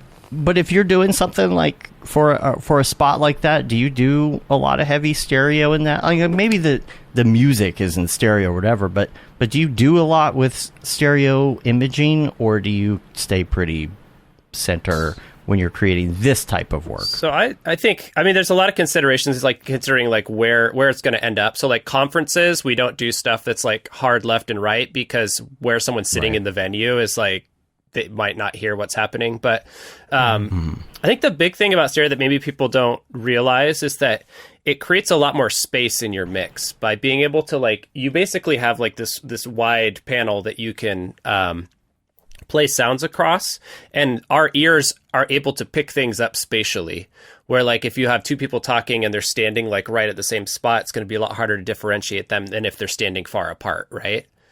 And so one of the things we use stereo for is we always put the voiceover in the center channel, and the wider the stereo is, the more space that voiceover has, essentially. So like if I have a guitar and I put it right in the same part of the stereo image as the voiceover, it's going to compete more with that. But if I pan it off to the side, it's going to give more space for the voiceover. It's going to make it easier to hear. And so, but in the middle, will it sound more present, or does that not make a difference? If you're hearing it in the middle as opposed to the sides, I don't think so. It depends on your system, I guess. Like if you're using like a sound bar that has Atmos' center channel and stuff, it might sound a little cleaner. But that's why like a lot of those like nice sound bars, they have a specific center channel driver, so you get like the voiceovers coming from like a clear source. I think that's kind of getting more that gets into the weeds, but a lot of times, in general, Or sorry, go ahead. Oh Liz. yeah, I was gonna say like a lot of times though we don't like put things hard left and right separate. Like a lot of times it's kind of a mirrored image type of a thing. Where, like you want it to have a sense of space to it, but you're kind of giving everything its own space in the stereo image. And then with sound effects, I'd say we don't usually get too crazy with left and right because we're not doing like sound design for like a movie theater or something, and so like the placement of the speakers in relation to the screen could be pretty different. So we're kind of doing what sort of just feels right. I don't know. So what were you going to say, Trevor? No, yeah, that's all really true and great. In general, like everything's playing back in stereo anyways, in terms of like it's all a stereo file. What's being printed in the video is a stereo file. It's going to be 2 channels. Mono is just both channels are playing the same thing. And so it kind of, with stereo, you kind of are able to get the flexibility of having some slight differentiation that really allows intelligibility and experience of your audio to be a lot more in depth. But yes, I'm pretty mono about things that, like, you can get really distracting being in stereo. Like if you just like start pinging things around to left channel, right channel, and like swirling around, sounds fun, but usually is not the purpose of the video, or it's like very distracting to like what someone's trying to say if there's dialogue or a voiceover. And you never want to go full pan, right? Because if you're totally go full pan if you want. If you're on a device that's like missing like a device that's mono, sometimes you only get the left channel. Yeah, generally that would be a device that is outputting mono, unless it's very poorly designed, is summing the left and the right into a single channel. And so you are going to get what's panned hard left anyway, and it's just going to be center. And that can be something definitely to consider in terms of you can check your mix in mono to make sure it's working in mono. So that's something that we'll often do is you can, with different tools, turn everything mono, so it just collapses it down to one channel, and just to make sure that when it's in mono, it still is somewhat sounds similar to how it did in stereo, even if it's always going to sound more cluttered and worse in mono. But usually, if you've done a good mix, when you sum it down to mono, you can still hear everything, and the kind of layers of where things are at are still relative to each other, even if it's not. And it makes sure you're not accidentally phase canceling anything too. I've done that before. For sure. I was like, oh, okay, this sounds kind of cool like this, and I put some filter on it, and then once it's down to mono, it's canceling itself out, and I realized that I did it wrong. Totally. Yeah, no, that's definitely a concern, especially with like big stereo effects can sound really cool in the way that they use phase and filtering to make those effects, but when you take those things and turn them down to mono, sometimes they practically disappear. Yeah. If you had only one software instrument that you could use, what would you pick? What would it be? Because there are some software instruments out there that are huge. Like I would pick Serum, because I love messing with Serum. You can do a million things with Serum, right? Nice, like yeah. Or Serum, Serum or Serum? Serum, yeah. I don't remember how you pronounce it. For me, that's a great multi-tool. Omnisphere. Yeah, okay. Omnisphere I saw somebody is super mention cool that because it's kind of a synth and a sampler at the same time, and there's a lot of flexibility. It does a lot of things. I don't know that that's what I would recommend to somebody if they were going to just buy one synth, because it's hefty, but I get a lot of utility out of that. Yeah. I don't know how I'd pick just one. I use a lot of the Arturia plugins. Arturia has a whole suite of software synthesizers. So I guess I would just pick the Arturia Lab, because it's kind of a condensed version of all of the synthesizers into one kind of easier to use plugin. But yeah, I mean, that's kind of my go-to of what I use when I'm like trying to create some sort of synth sound, is I'm generally pulling up one of those. But that's just because it's like every synthesizer from every era, so I can do whatever I need inside of that suite of plugins. I would probably say the same as Trevor. Like that's what we both use the most, I think, for our synth sounds as we're creating, is just opening up Arturia in some form and picking one of the synths. Sometimes it's literally just a random synth in that plugin folder that I'm just like, I wonder what this sounds like.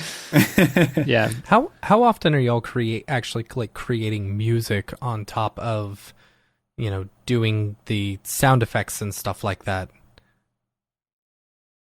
I would say a good chunk of the time. I mean, in between, this is something Wes should speak to because he's really the composer on the team. So he does all the music where Chad and I are sound designers, mixers. We handle that side of things. But like Wes has, I'm just going to brag on Wes for a second, but he has a library of hundreds and hundreds of tracks. Like, I don't know how many exactly, probably 500 like plus. 700 at this point. Yeah. Like pieces of music that he's composed that people license from us all the time for different projects. So even if he's not composing That's where a custom the real track money from is. scratch, yeah, I mean it's a good thing. He's spent all of these years making hundreds of tracks, and it makes sense that they should not be used just once in a lot of situations. Well, what's it's something that's great with music, and I would imagine like with certain assets with motion graphics too. It's like something is you could use like a texture for lots of different projects or whatever. Like with music, it's like, we'll use a song and it's for like a golf commercial, and then it's also used for a bank, and it's also used for a car. Like it's just really funny how different applications there are. But yeah, for us, what we do is we have the library, and then we often have an option to customize that track. So like if someone comes to us looking for music and they might not even necessarily know if they want to license or have something original, we'll often start by pulling stuff from our own library as reference material. And that helps it to be like, if this is your reference, at least we know for a fact it's in our wheelhouse. And if your client gets attached to it, we can just customize it and make it feel like it was originally written for your piece, so that it flows exactly how you want. Dave and I, the company that where we met, it was like their main source of income, I guess, was licensing out their jingles to like really crappy commercials, right? And so it's interesting hearing that you would license the same thing out to multiple things, because I thought it was so weird that he would use the exact same jingle with the exact same like slogan, That's a little weird. That is pretty weird. Yeah, that would be like us when we're doing audio branding, like just repurposing audio brands. I mean, like they had Freed's Furniture here in Dallas. You can afford your dreams, right? And then the exact same song in Cincinnati for a bank. You can afford your dreams. That actually makes total sense though, because they're just completely different markets, right? It's like that's kind of how it is with with the stuff that we license. Is it's like, occasionally we'll do exclusive deals, but most of the time brands, like, they don't care because there is so much content out there that's like, even if it's been used a dozen times, it's like the chance that somebody is going to hear it and associate it with something else, is so low. Right. Which is not at all to devalue, original exclusive, pieces. Like that's, I mentioned audio branding. It's like we love doing audio branding because it's like, this is for you and you alone. Kind of and thing. Do they have to license that from you? Like if or is it like I'm hiring you to do this music? Because that's such a huge difference from the Mograph world. The Mograph world, it's like they're hiring us to do a thing. We don't ever see it again. We get a paycheck. We don't get residuals unless it's like NFTs or crap like that. Yeah, most of the time with music, it is not work for hire. Yeah. Just because I think it has to do with historically that, like, with music, it's always been a thing where people licensed music because music exists outside. It'd be kind of like more like, how someone might license a piece of artwork to print on a T-shirt or something like that. Right. And so that's part of our like quoting and negotiating is like understanding like the value of the piece. Like, okay, what is the usage of it? Is it going to be a TV commercial or is it just like an internal piece or whatnot? These things would probably be really familiar to someone like licensing through somewhere like the Music Bed or Marmoset, where they will give you a price depending on how you're going to use it specifically. So we do that. Even when we write something original, most of the time it's non-exclusive and we will own it at the end of the project. And really, that's just a way that we can write original music for your project cheaper because that piece of music at the end holds way more value for us because, I mean, one, we can license it, but also just having a body of work is so useful for us to be able to show and like to pitch with and to know like, hey, you could use this if you wanted it, kind of a thing. Do you have to make sure that you're not reusing it for, the same markets and stuff like that? Yeah. Is that like you have notes written down for each track? Don't use this in Cincinnati. Don't use this one in Dallas. Like the DMAs Right. or whatever. Yeah, Right? I mean, we've occasionally had agreements where they say like, hey, can it be exclusive for like our industry? And we go, totally, absolutely. We make a note of that. Usually we just name the file like exclusive for this thing, so we can't accidentally, funny. put it back out. Yeah. But what are some other good plugins that you could Going back to plugins. recommend to Was some that- people? So we talked about like, getting into it, right? Oh, here's like some,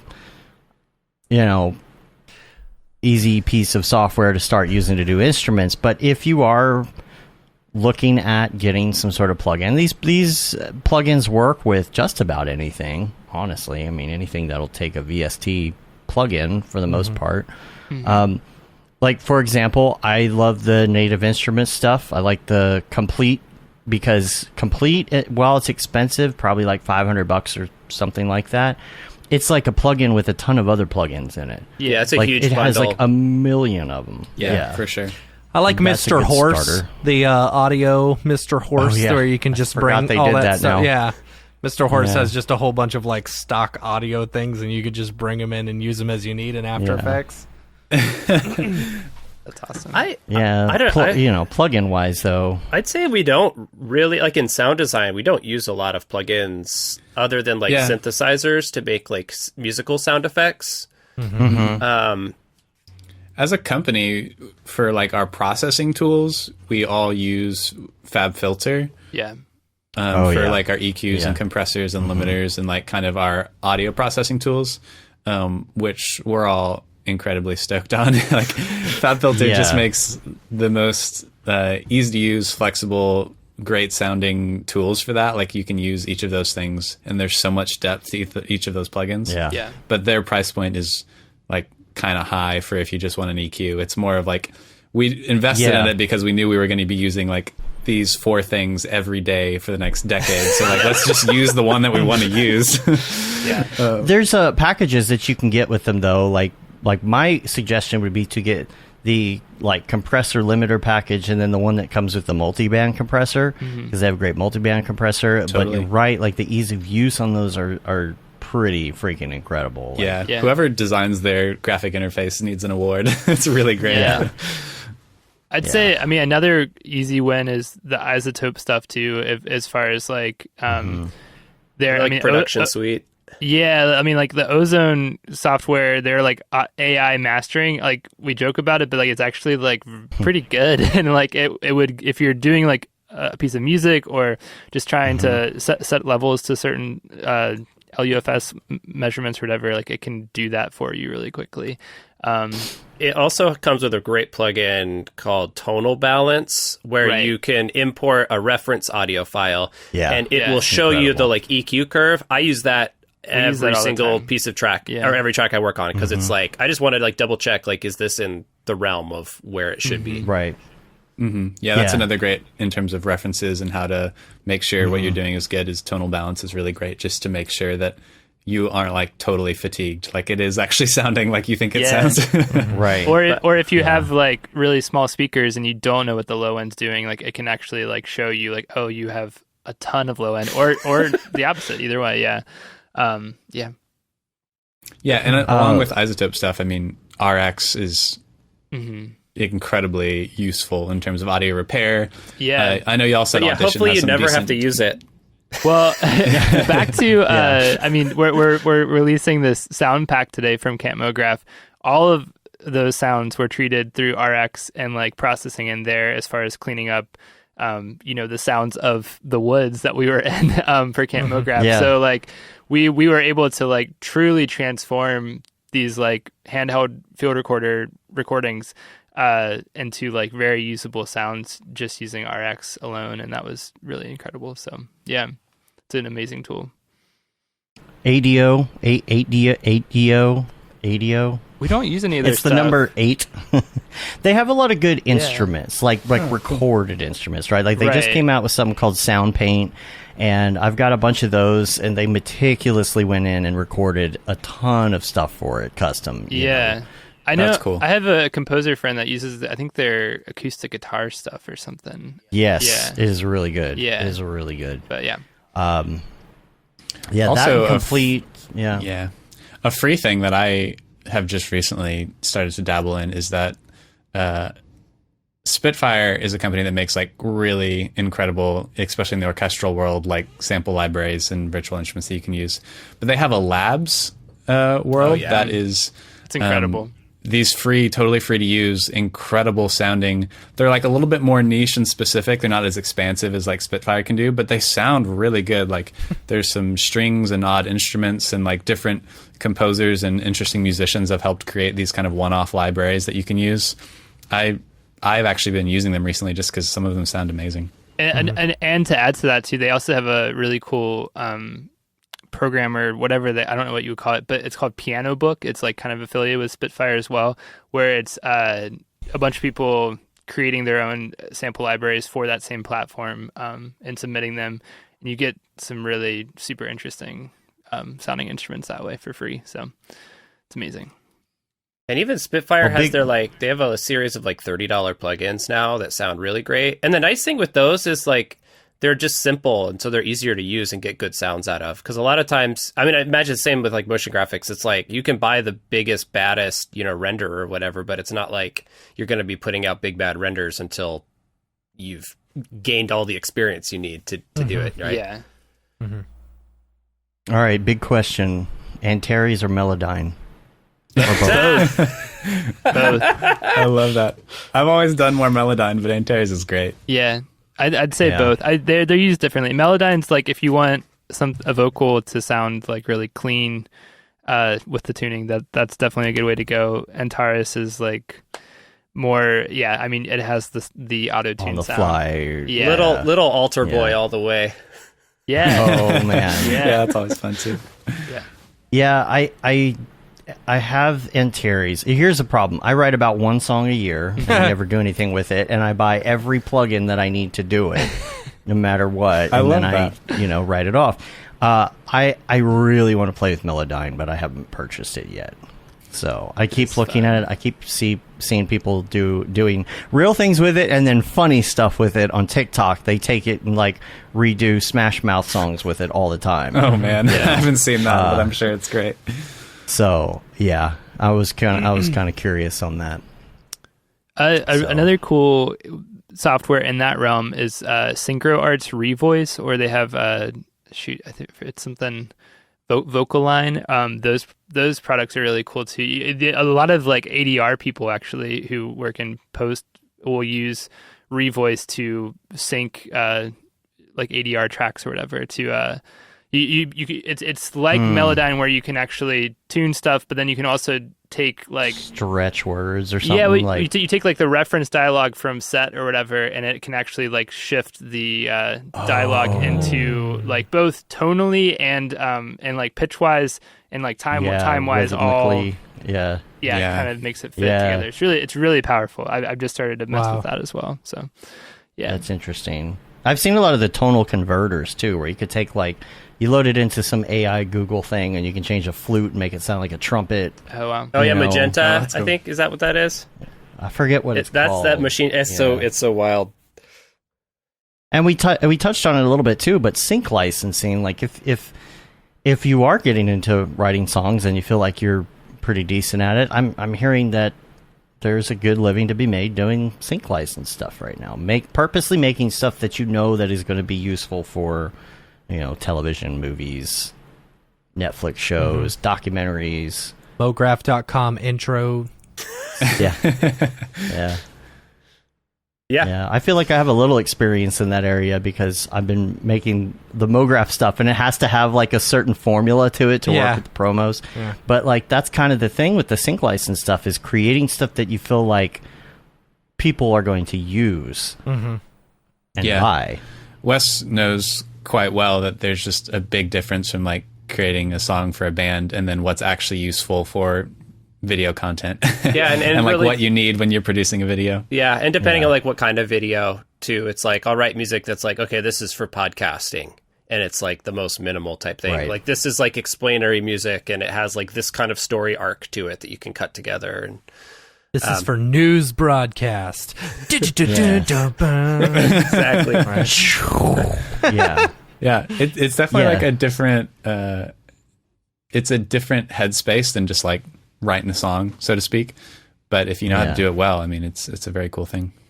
And do those variations too, you know, so that when you put it up on premiumbeat.com, you have like all the variations, you know. They could use this when they go to commercial break. They can use this for the intro. That's always what I'm looking for when I'm trying to find like a premium beat song. It's like, how can I chop this up and use it like 10 different ways and let my $40 go to good use for this song, you know? Yeah, Right. God forbid your music costs more than $40. True. And this is why maybe not everyone should jump into the sync licensing realm, because Right. a lot of that stuff is a large market for $40 songs. Yeah. Yeah, Yeah, very it's like doing saturated. stock photos, or it is saturated. I think for us, like the kind of where we've fallen into is like that the library is really there more to facilitate the original like design work that we're doing, you know. It's really unusual for us to do a project where we only provide the music and we don't mix it and don't sound design it. Usually it's the other way around. It's people come to us because we have all these resources for sound and for music, and we treat them all like kind of tools in the same toolbox, you know? And it's nice. And even sometimes it's like we work with other library tracks, or sometimes we are hired like as basically music supervisors to find music somewhere else. Maybe if we don't have the right thing in our library, or like when we do audio branding, we're often putting together playlists and making recommendations of, this is a library that would be good for these types of things. Here's like a playlist of songs that like suit your brand, kind of stuff. So Yeah. it's music sync. There's a ton of great resources out there. There's a lot of opportunities, but it's also really about finding like where you fit into that. It took me a really long time before to get repped in any libraries, even, and even still, like that's really a small portion of income, just because of the way our company is positioned. Yeah, it can be a good source of income, but just like if you were going to do motion graphics and you were going to make stock stuff and sell it on Pond 5, you got to you got to dedicate yourself to that. Yeah. You got to put a lot of Because stuff then you got out there, Envato spend a Elements lot of that time gives it all research- to you for free for like $30 a Right. month. Yeah. Right. Yeah, exactly. It's a very similar market, I imagine. Right. Yeah. Well, what say you we go to the drop? Let's go Matt? into the drop. Is this the fucking mic? This is exactly what I should be doing. What's up, and welcome to this week's episode of The Drop, your weekly source for all things NFT and crypto art, as well as upcoming drops by notable people in the Mograph industry.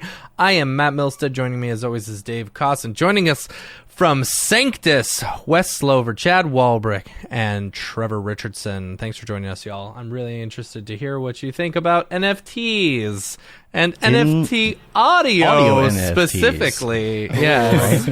Yeah. Yes. Feel free to be So what as we got, delightful or as angry as possible. Right. What do you got in the week's drops before we get to that there? Let me get there because I was on my intro thing. All right, cool. We don't have a lot on Nifty Gateway. Nifty Gateway only had their schedule's off from us, so we only have one. It's the one that's going on tonight. First one, a couple of illustrators, really cool looking illustrators. I think a lot of them are illustrators through this week. We've got Van Orton doing this one. Really cool looking stuff. I really like it. It's like, It's like a stained glass window. like a stained glass window. Yeah, really neat. And then you got your skull moth thing, which is like you do. Like you It's do, an NFT. you know. It's got to have a skull. right, of course. You know. Yeah. So you know it's good. And then Miriam Ampersand, I think is how you say it. Miri Ampersand is Miriam another Ampersand. Oh, illustrator interesting. doing a drop Clever. tonight. Yeah. So there you go. That's the one for Nifty Gateway. I am excited about. This looks the like ones- hand drawn. Yeah, it might be. Could be Procreate. I don't know. Procreate. Sure Right. looks like it. Yeah. if you too want to make Procreate NFTs, you could go to our website and pick up our new Procreate course by There you go. Link at you. Right. Only on mograph.com/classes. Next up in Maker's Place, Reed Zimmerman, also known as Late Night Renders, is doing a drop. This one, I really liked this one. I like the sound design for it. You guys might like the sound design. I don't think we can show the sound design. But yeah, I thought this one was really pretty. I like that. I like that the intricacies inside the bodies. I like the and robots. Stuff like that. Yeah, the robots are cool. They're cool robots. Come on. Full spectrum robots. There's one thing about Maker's Place that I think is weird. And Late Night Renders actually did a good job. At the end, it's like Maker's Place makes them put this really awful generic logo at the end where it says their name and it says Maker's Place. Anyway. Oh, you'll see it on some of the other ones. You're saying. So that's that is tomorrow. That's the 12th. Late Night Renders. Next up, 413. Amir H. Falah is doing one. I really like this one. The story behind it is like they would go to all these different libraries and stuff like that, and like collect things and paint like the histories and stuff. See that ugly. Oh yeah, I know what it's you're so saying. stupid. It's so gross. Yeah, it's an ugly graphic. Come on, Maker's Place. You got the best artists in the world doing drops. Just get one of them to design you a logo. Do a little title or something. Yeah. Right. Really cool stuff. I really like that one. And then the last one is Nadie Bremer and UNICEF. They're doing these patchwork metropoles or something like that. Straight up gives me Mary Blair vibes, who did cool. A lot of the Disney artwork and stuff like that back in the day. Like really pretty stuff. Yeah, but I think in the description it talks about how they are a reminds me of that video game. Information like organization I can't remember what the exact wording is, but it's like it's using AI in order to like organize the stuff or data management or something. It's pretty neat. Yeah, neat once you look it up. Anyway, so that's it for the main drops. Let's get into NFTs. Let's hear about the world of audio NFTs. Because I'm sure there's a lot going on. Because does that exist? Yeah, I mean, I think it's going to be huge. I think it's going to be huge, once people rebrand the term NFT, and it doesn't sound so gross, right? But a lot of artists that I know personally have done NFTs, and they always need audio with it, and they're either buying crap off a premium beat, which I'm not sure if they're allowed to, or they're reaching out to actual artists like y'all, similar to y'all, and like having them create original artwork for it or original sound design for their pieces. I'd love to hear what y'all think about that. And have you done any NFT audio yet? Yeah.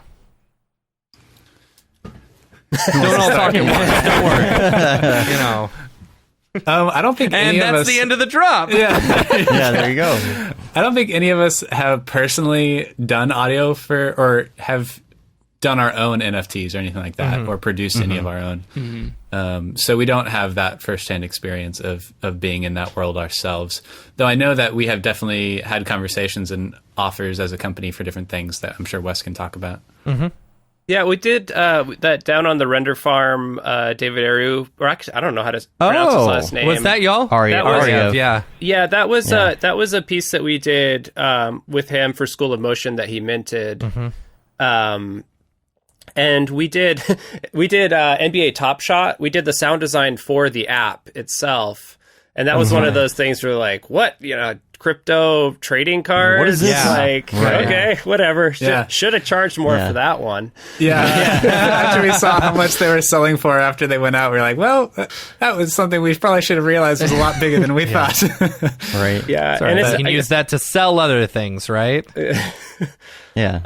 But yeah, NFTs are something that I feel conflicted about. I think there's really, really exciting, amazing stuff happening in the space. And there's also the environmental impact of the proof of work blockchain and these kind of scams that are happening within NFTs. And I don't know. So I was just kind of this point where I'm like, well, I'm like ambivalent enough that I just want to not do them right now. But I am really excited about the future of those. And I think that they're doing, really cool stuff. cool opportunities for artists for sure.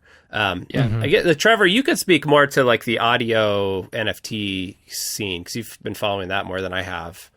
Yeah, and I can't say that I've followed it in depth, but I do see that there are people that are creating a lot of cool stuff. Especially, I've gotten into Touch Designer recently, which is for motion graphics people probably know what that is. Other people might not, but it's super cool, and I really enjoy. I mean, you can make sound and you can make synthesizers inside of Touch Designer. Like it is such a flexible tool that you can actually do a lot of. But in getting into that and learning it and kind of just wanting to know more about audio reactivity and visuals and that sort of thing, mostly just to be a better collaborator with people that do that. And like knowing what the possibilities of that world are, I've noticed that there's a lot of amazing artists out there that are honestly like musicians first that have taken that and made amazing Touch Designer pieces that are like this beautiful fusion of music and visuals and kind of creating these whole worlds. And I've noticed just like in that world, there's a lot of people that overlaps with, they mint them and they do NFTs, and it's awesome. I mean, I just think it's such a beautiful and cool type of art that otherwise didn't really have an outlet or like a place to really show that sort of thing, or, so I think that's really my favorite thing about a lot of the NFT world is just, it's drawn a lot of attention to a lot of amazing artists and art that I totally agree. There was no space for before, or like it was just too disposable before. It was just like, I mean, if you were into it, you would follow someone on Instagram or something and like see what they made and thought it was cool. But like now there's like a little bit of a platform and a place for people to like actually engage and like give it the value that it always kind of deserved, if that makes sense. Yeah. What do you think about some of these artists that are selling like an entire album as an NFT, or didn't Wu-Tang do like there's an album out there only one person owns or something? And a lot of artists are doing it where like it gives you special like premium access to like buying tickets to the shows, or I think that the community aspect of it is very cool, like where it's like it's a key into a community versus I don't know, like I definitely I have not dabbled in NFT personally a ton. I've just started to dip my toes into buying Bitcoin and that kind of thing, and starting to get my head around that. But I do think there's a lot of cool opportunity for bands who are going on the road to have this higher income stream come from NFTs, as they're like the super fans can get access to like these community perks that are otherwise like I don't know, would be harder to monetize probably, or harder to organize. So and that's great for the artists too, because like a lot of them don't make money off of the actual publishing. It's the concerts, ticket sales, and the merch, and all the other stuff. Well, and with music, it's just like the income streams have just like continually disappeared, and like there's been for a good while there's been this kind of like 1,000 true fans like model of being a musician that's like, just try to have like 1,000 fans who are like completely dedicated, will buy anything, will go see you in concert. And I think NFTs are such a cool example of that, where you can be like, I believe in this artist so much, I love this artist so much that I want to like have a piece of ownership in the work. Right. I like that idea. I like that. That's cool. Yeah. But see, I don't have to worry about that. They sell out to work with on commercials for Mograph. So what I would love to know what y'all think about the future of where you think it is going. Because for me, when I look at NFTs, I don't think one, it's got. I always say it's got it needs a rebrand. Because people think NFTs, they think the dirty environment stuff, they think a bunch of crypto bros, they think rug pulls and stuff like that. It's got a bad rep, but I'd love to know what you guys think where it could possibly go, or what you think what it could do in the future, especially in the audio world. Cool. That's the end of the drop. Again, this is the problem of having three of us on. We don't know who to start. And go. And go. And my answer's the easiest. I don't know. Yeah. Yeah, I don't know that I have forecasts for exactly how it's going to work. I don't see it disappearing. I don't see it being a thing that like, I think it's going to change over time, but I don't think it's like some people dismiss it as a thing that's happening right now, and we won't even be talking about this sort of, NFTs at all in a few years. And I don't think that that's true. I just think it's built on something that's only becoming more and more integral to how we interact and how the world works and how the internet works. So I think it's not going away. I don't know exactly where it's going though. So I was having a discussion earlier about some of the stuff that Recur has been doing, with NFTs. I don't know if y'all follow them at all, but like they've hired a ton of people in our Mograph space, and hired a lot of really talented artists and stuff like that. And they're a corporate entity that's pushing out licensed NFTs for brands and stuff like that. And they recently just did this Star Trek drop. And I think there was supposed to be, they only ended up selling a little under 4,000 items, and I think there was 15,000 available.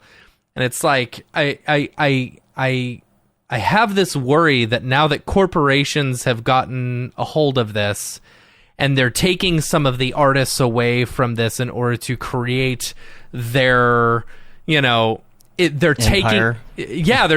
creating their empire. They're just like, they're taking advantage. I feel like they're taking advantage of the artists, because NFTs, in my opinion, were created for artists, to be able to sell their artwork. And now that you've got the man basically coming in and being like, hey, brands, come over here. Let me sell your brand as an NFT and stuff like that. It takes away from the artist, unless it is one specific artist working with like that brand as a collaboration or something, Yeah. For me personally, I personally wouldn't buy an NFT just because it was a certain brand.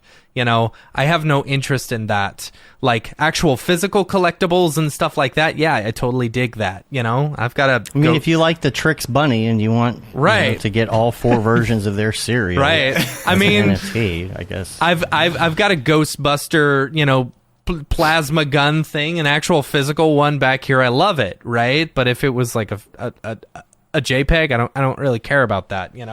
I don't need to support some big corporation for that. But like an artist, on the other hand, I own lots of individual artists' artwork specifically because I want to support the artist, know? And that's me personally, that's where I feel like the NFTs should go and that corporations need to stay out of it. You know what I'm saying? And I think, I'm sorry, go ahead, Chad. I was really just going to rip off what you had already just said. So, yeah, go ahead. Well, straight up. I see that there's like kind of a branch here where there's people that are getting into NFTs to make a lot of money or try to make money, and then there's people that are getting into it for like the community aspect or like patronage, that kind of thing.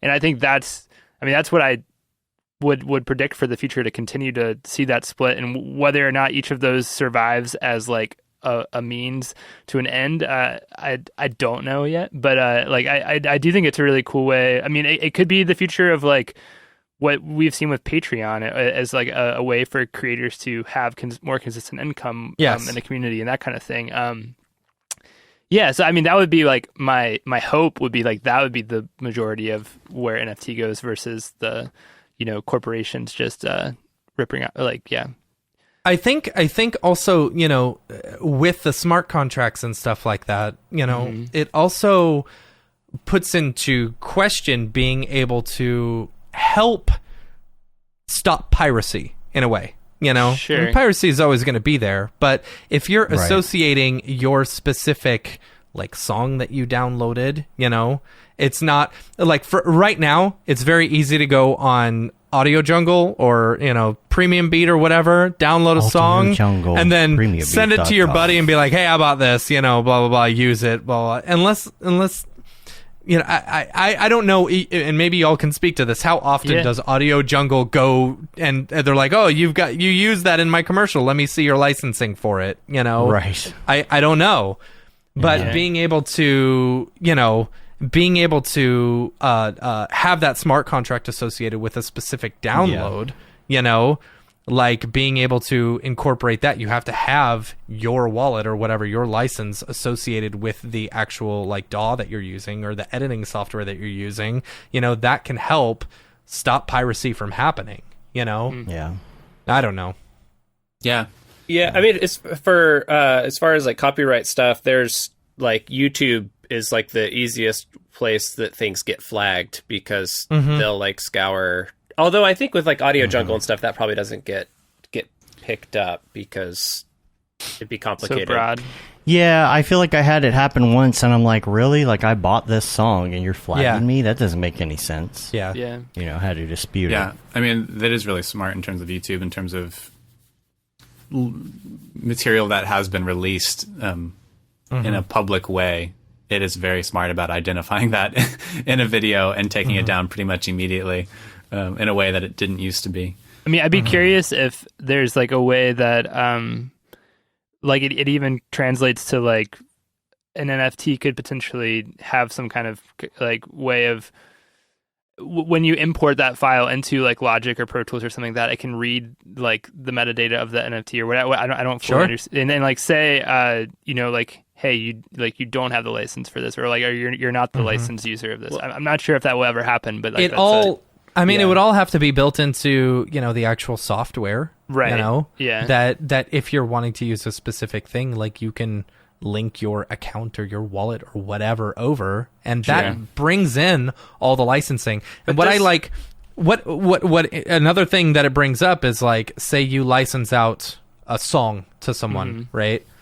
And so that's sold as an NFT, you know, along with a smart contract, and someone can use that. However, if at another point they want to use it for another project, that licensing could get back to you, like as far as like, you know, cost, you know, like, oh, if someone else wants to license that, they can sell their license to that, you know, and continually make money. So I guess the question, and maybe this is where I don't understand NFTs as well, is like, we already do, as far as I understand, we already do this for software, but it's not decentralized. It's centralized through like iLock or through like the, you know, through an activation code or whatever it is. Like, does it need to be on the blockchain, you know, to enforce that type of thing? Like, is that? I mean, it would be more normalized. You know what I mean? Like, imagine if your iLock stuff and your other serial numbers and everything else could all somehow link up together, and you could just have one wallet that just verified you and everything. Have you ever tried to set up a new computer in graphics or audio, and then you've got to like get all the things set back up, and all the passwords and all the licenses and everything? It takes forever. Man, if NFTs are the future to getting rid of iLock, then I am 100%. That's the future I'm invested. This is the utopia that I'm on board for. Yeah, it'll be interesting to see for sure. Yeah. Oh boy, look who's here! Hello, Dorothy. Hey y'all, I was just finishing up my lunch and I had to swing by. I was just having a little cauliflower. Oh my gosh! Just got back from New York, an NFT convention. It's nice to be up back there every once in a while because I'm New Yorkie. Oh no, you're not. You're not a Yorkie. I was hobnobbing with the K9 NFT players. You only get that kind of interaction with real life meetup these days. You can learn a lot from that crowd because most of them have their master's degree. Oh gosh. No. Yeah.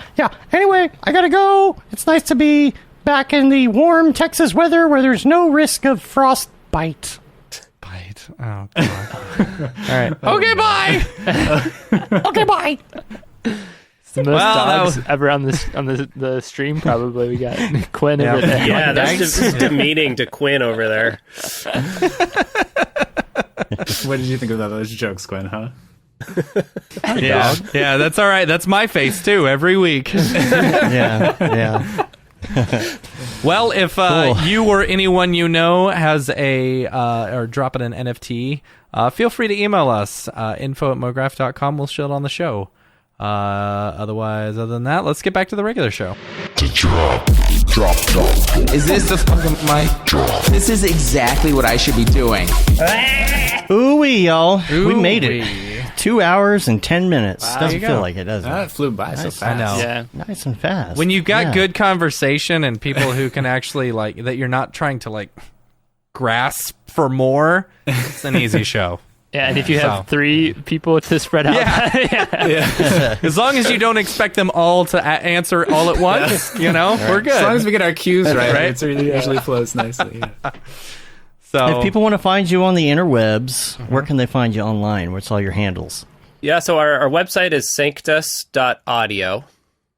And then I'm on Twitter's my social media. I'm at Poverty Island.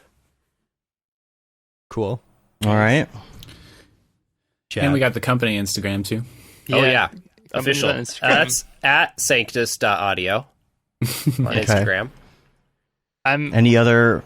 Yeah. I'm at Chad Walbrink on Instagram. That's my main thing. But mainly doing stuff through Sanctus's stuff, Sanctus's stuff. Yeah, I was going to ask if you're like posting anything on there, or audio, or do you post like things you're working on, or Sometimes, yeah. I mean, mainly on the mainly on the stories and stuff like that. I don't do a ton on the grid, but yeah. Cool. I've got nothing And- interesting. yeah. I got a Twitter, but no Instagram. Twitter's just Trevor Richardson. Cool.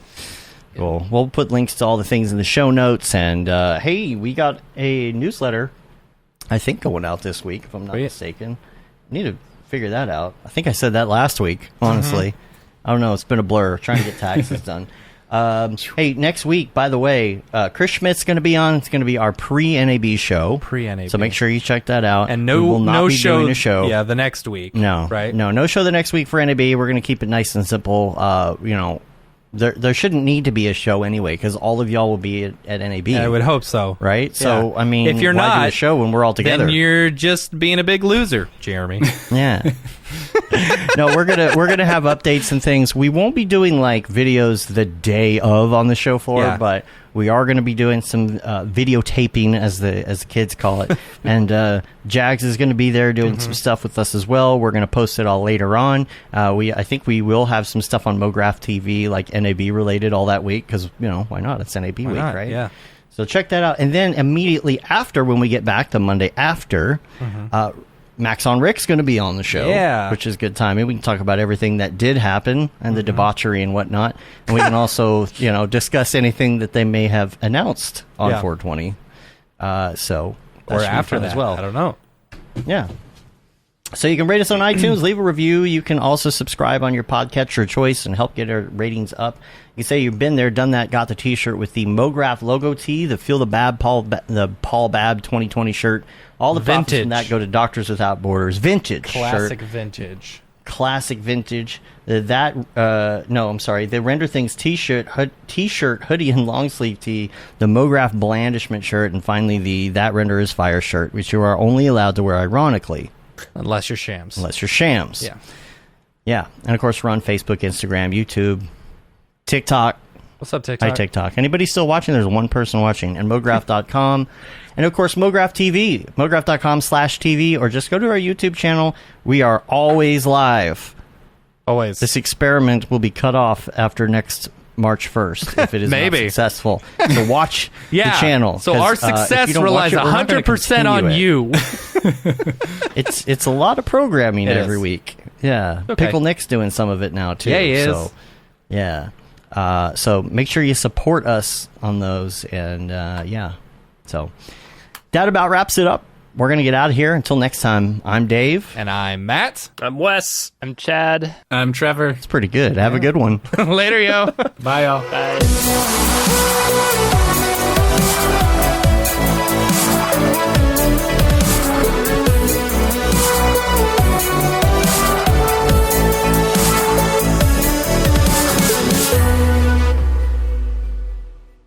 It's pretty good, I guess.